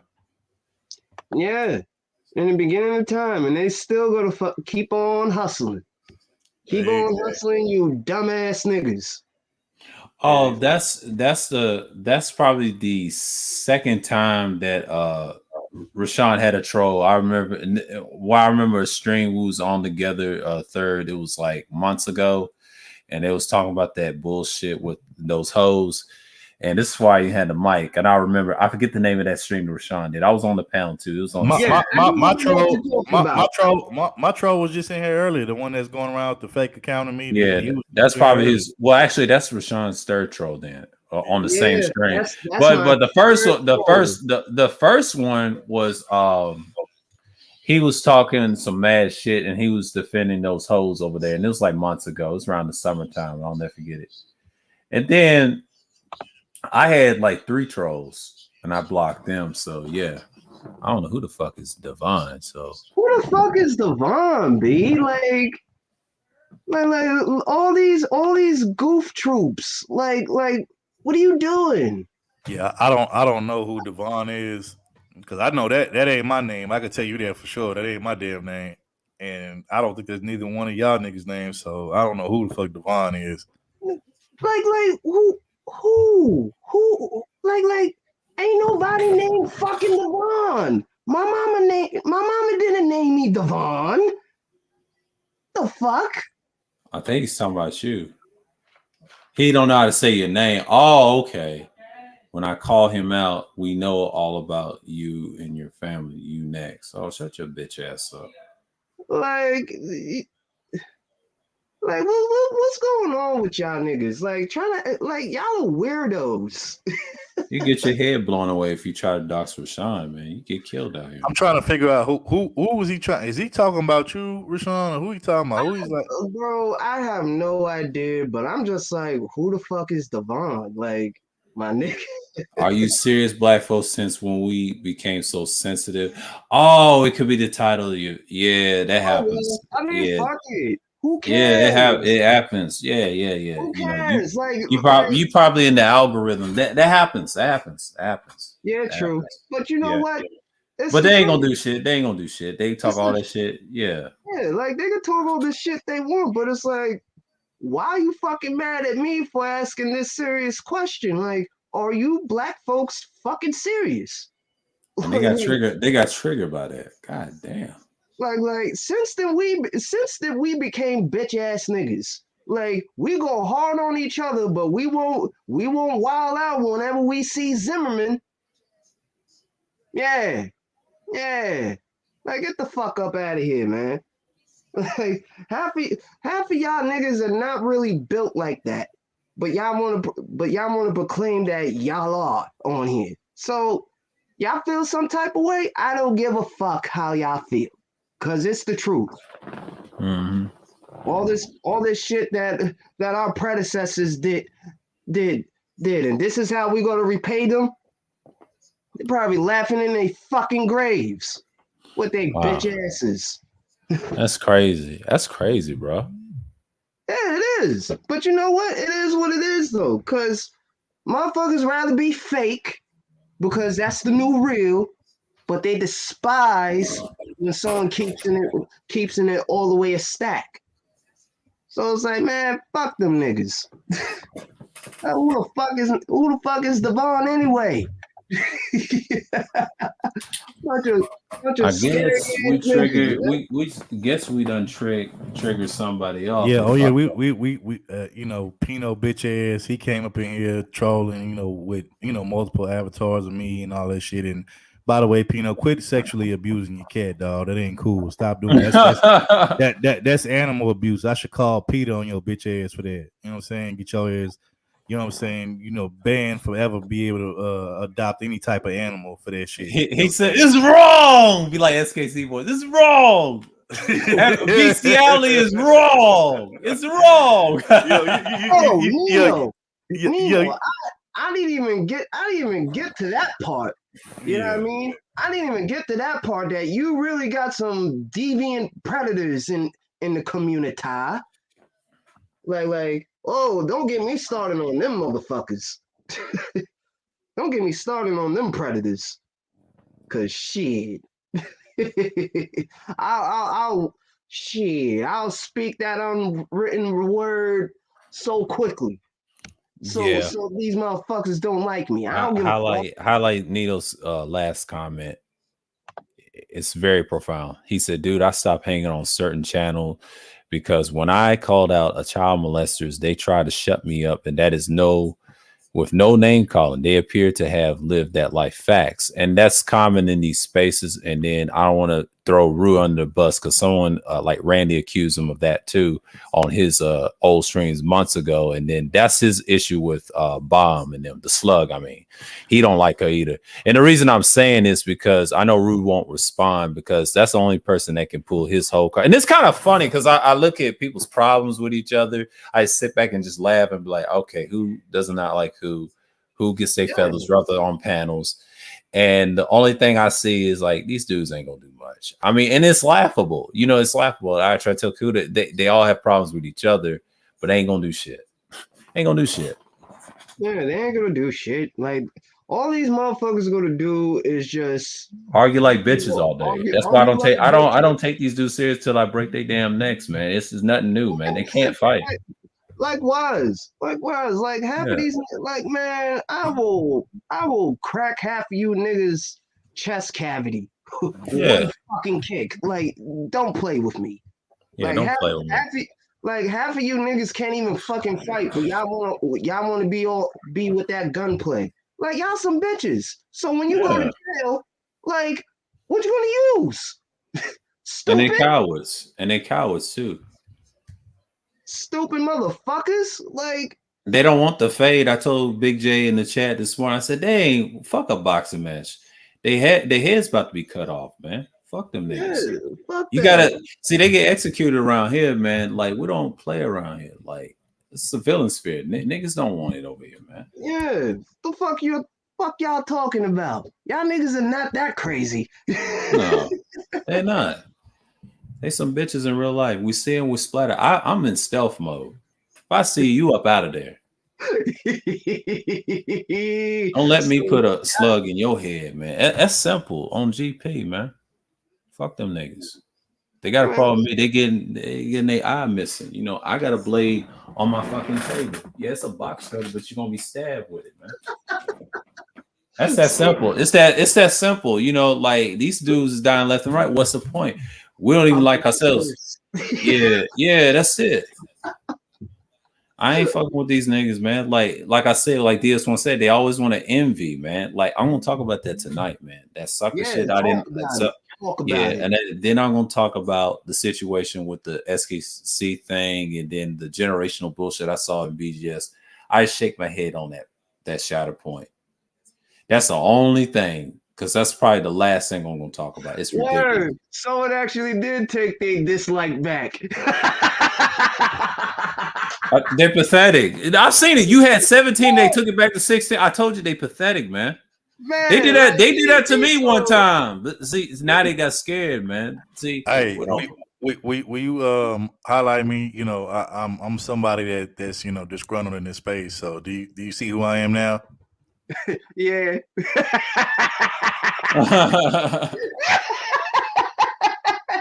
You know, I'll show y'all. I like sexually abusing cats, and I'm mad at Pookies and Ray-Rays because they used to beat me up and take my lunch money and stuff me in locker rooms when I was a kid. So fuck my girl. So you are wrong. Yeah. You are wrong. Yeah. You're wrong. The bestiality is wrong. You got 16 likes now. Look at that. That's great. 13. You got 13 dislikes. Someone took it back. Golly, what's going on? That's happened to me before on my channel. Wow. Man. Wow. I don't know what I did, but shit. Villain Spear. Villain Spear, bitch. You got 10 dislikes. Yeah, they scared.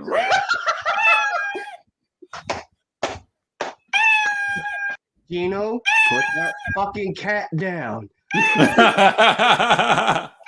away from the feline. Get your dick out of that feline, Gino.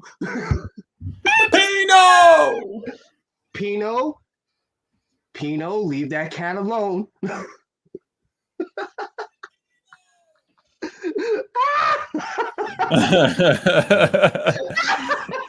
God damn, man. God fucking damn. Look at that. Now it went down to 9. Man. Y'all see who I got? These are my fucking brothers.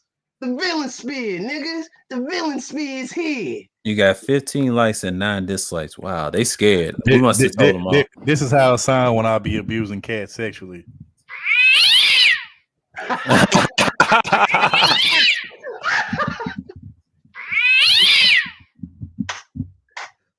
Pino, stop finger fucking the cat.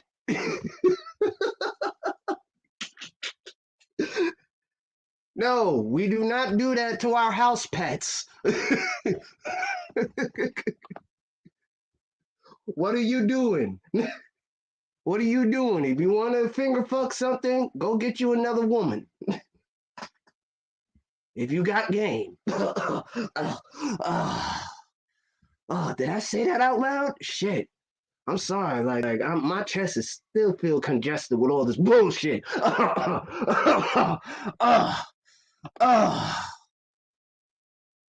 Damn. Look at all these goofy motherfuckers.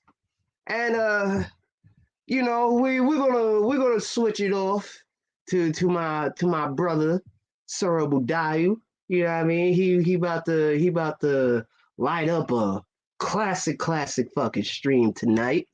So y'all make sure. Yeah, I'll definitely be coming over there to watch and see what's going on. So y'all make sure, cause y'all don't want to miss what the fuck been going on this week. I've been keeping tabs, bit ins and outs, but this nigga right here, sir, that nigga's a stealth plane. You won't even know he was there in the box until he'll tell you on his self stream all the fuck shit that he's been witnessing. Yeah, their credentials don't qualify, and you know what?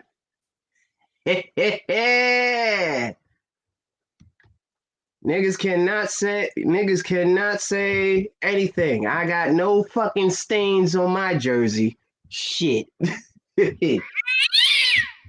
And I ain't fucking cats either.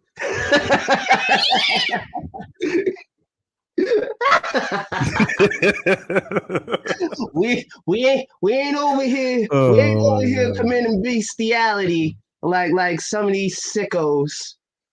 Oh man, that shit funny. Oh. So, sir, you about to fire up? Oh, look at this! I got one dislike. Wait, all that shit disappeared all of a sudden. Wait! They took away all the dislikes except for one. Oh man, these people are fucking one. These people are weird. So whatever we was talking about at first, they must have not like it, but I guess they like whatever we was talking about at the end. I don't know. These people are weird, bro. I told you this YouTube shit is weird, bro. Man, people just got a love and hate relationship with me, even though I don't even fucking know these people. But yeah, thanks. Thanks for putting me on the algorithm, though. Yeah. Oh yeah. You know how we do more than once we get on the road, we be going in and shit. You know what I'm saying? You know how we do. You know what I'm saying? Yeah. We be going in. We don't be dry humping cats. So Morena, the dude that's going around making a troll account of me, I mean, of course, this is not him, but I'm gonna show you who this nigga looks similar to, and this is no bullshit. This is who this nigga looks like no bullshit. Hold on. I'm gonna put him. There you go. Hold on. Wait, let me change the name. Hold on.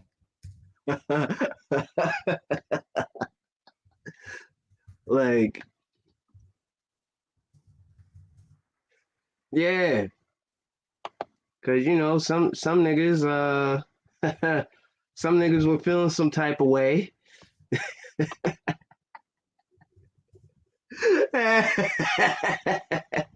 Pino Richardson, the king of sexual.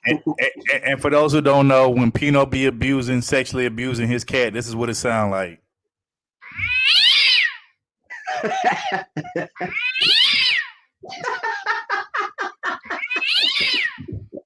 Poor cat. I feel sorry for that cat. That cat ain't have a chance. You are wrong.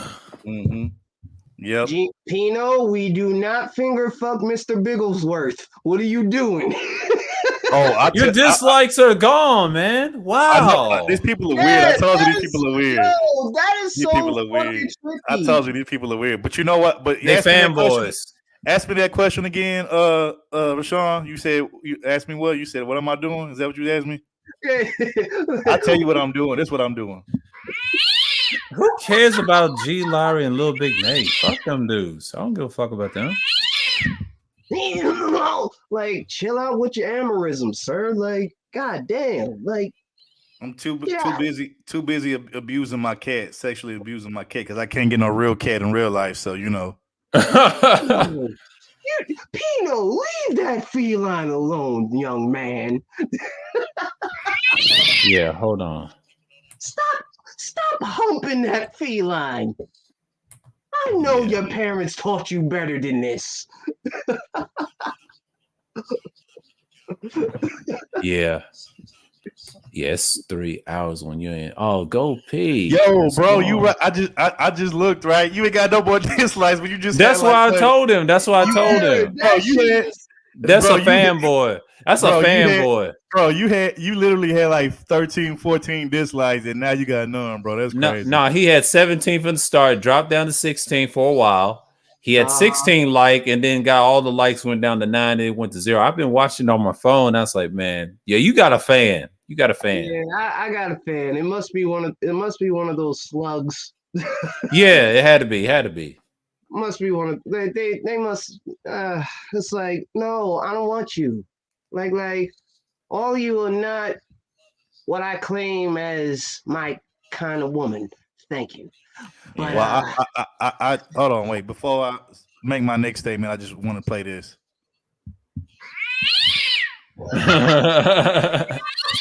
Well, that's what sexual kitten abuse sounds like, and we just want to let you are wrong. We just want to let you know that over here at the Villain Sphere, we do not condone sexual acts against animals, or we children. don't condone that, or children. And so yeah. Listen, we do not encourage brothers to slip date rape drugs in women's drinks. We do not do that. So at any given point, if you ever hear your cat or your pet making strange sounds like this, then that's probably should be a pause for cause to check to see if your cat or your pet has been sexually abused. Yeah. You know what? You're probably right. that could be true, but I'm about to hop off, man, because I got to start my stream. I see y'all over there. Okay, okay. I'll slide through, see what you got going on, bro. Yeah, I'm gonna get my little presentation on. All right, now peace. So shout out to Sir Obadiah. Y'all all go follow my boy Sir Obadiah. Y'all go follow him. Matter of fact, before you end the stream, let me put the link in the chat to his channel. You know what, Fluffy? You're right. And we know a certain individual from New York that's known for putting date rape drugs in niggas' drinks. But you're absolutely right. You absolutely right. And fellas, stay away from those type of bitches. I don't care if she wears the most raunchiest shit. just to get attention, don't trust that bitch. Don't even bring her over to your crib, nigga. That's how some of you niggas get got. To your crib, nigga. And then act like, and then be like this goofy ass nigga, sexually abusing cats. Don't trust me around your pets. I will sexually abuse your pets if you leave them around me. I'm just saying. If I was y'all, I would call Peter on me because I'm not to be trusted out here in the free world with animals.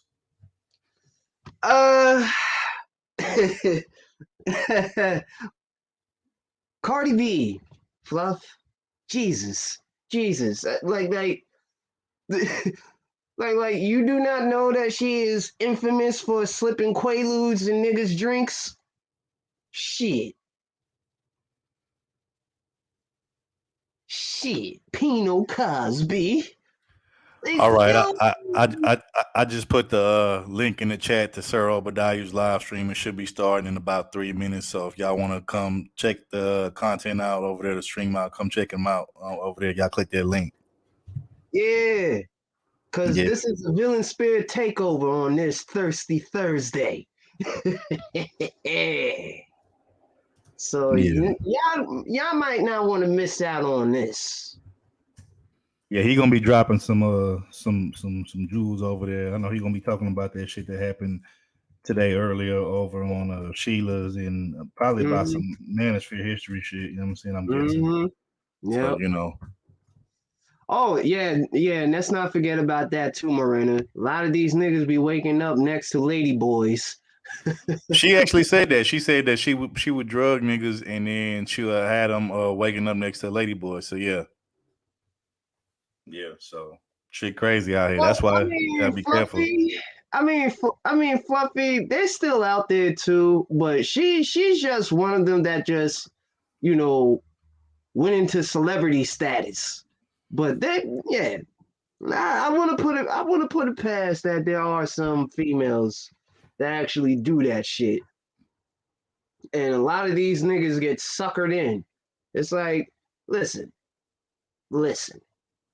If game is about navigation and learning not to get yourself caught up in those type of situations, that fucking rhyme. Yes, it did, god damn it. But anywho's, we out of here. Catch us at Sir Obadiah's channel. You know what I'm saying? Hit that link in the chat. I've dropped the link. You know what I'm saying? It's in the chat. Y'all hit that link and come over there. Come fuck with us. So. Yeah, she makes Bronx chicks look bad. Yep, I agree. Mm-hmm. I all the way agree. Yep. But I know one thing, shit. She definitely let Bronx chicks down after that little skirmish with Nicki Minaj. But get out of here. Get out of there, bro. Get out of there. Yeah. Matter of fact, end the stream down before Morena come up here and come get you, bro. End the stream down. Abort mission. Yeah, we out of here. Y'all have a good night. All right. Peace, y'all. See us at Sir Obadiah's channel. All right? And we out of here.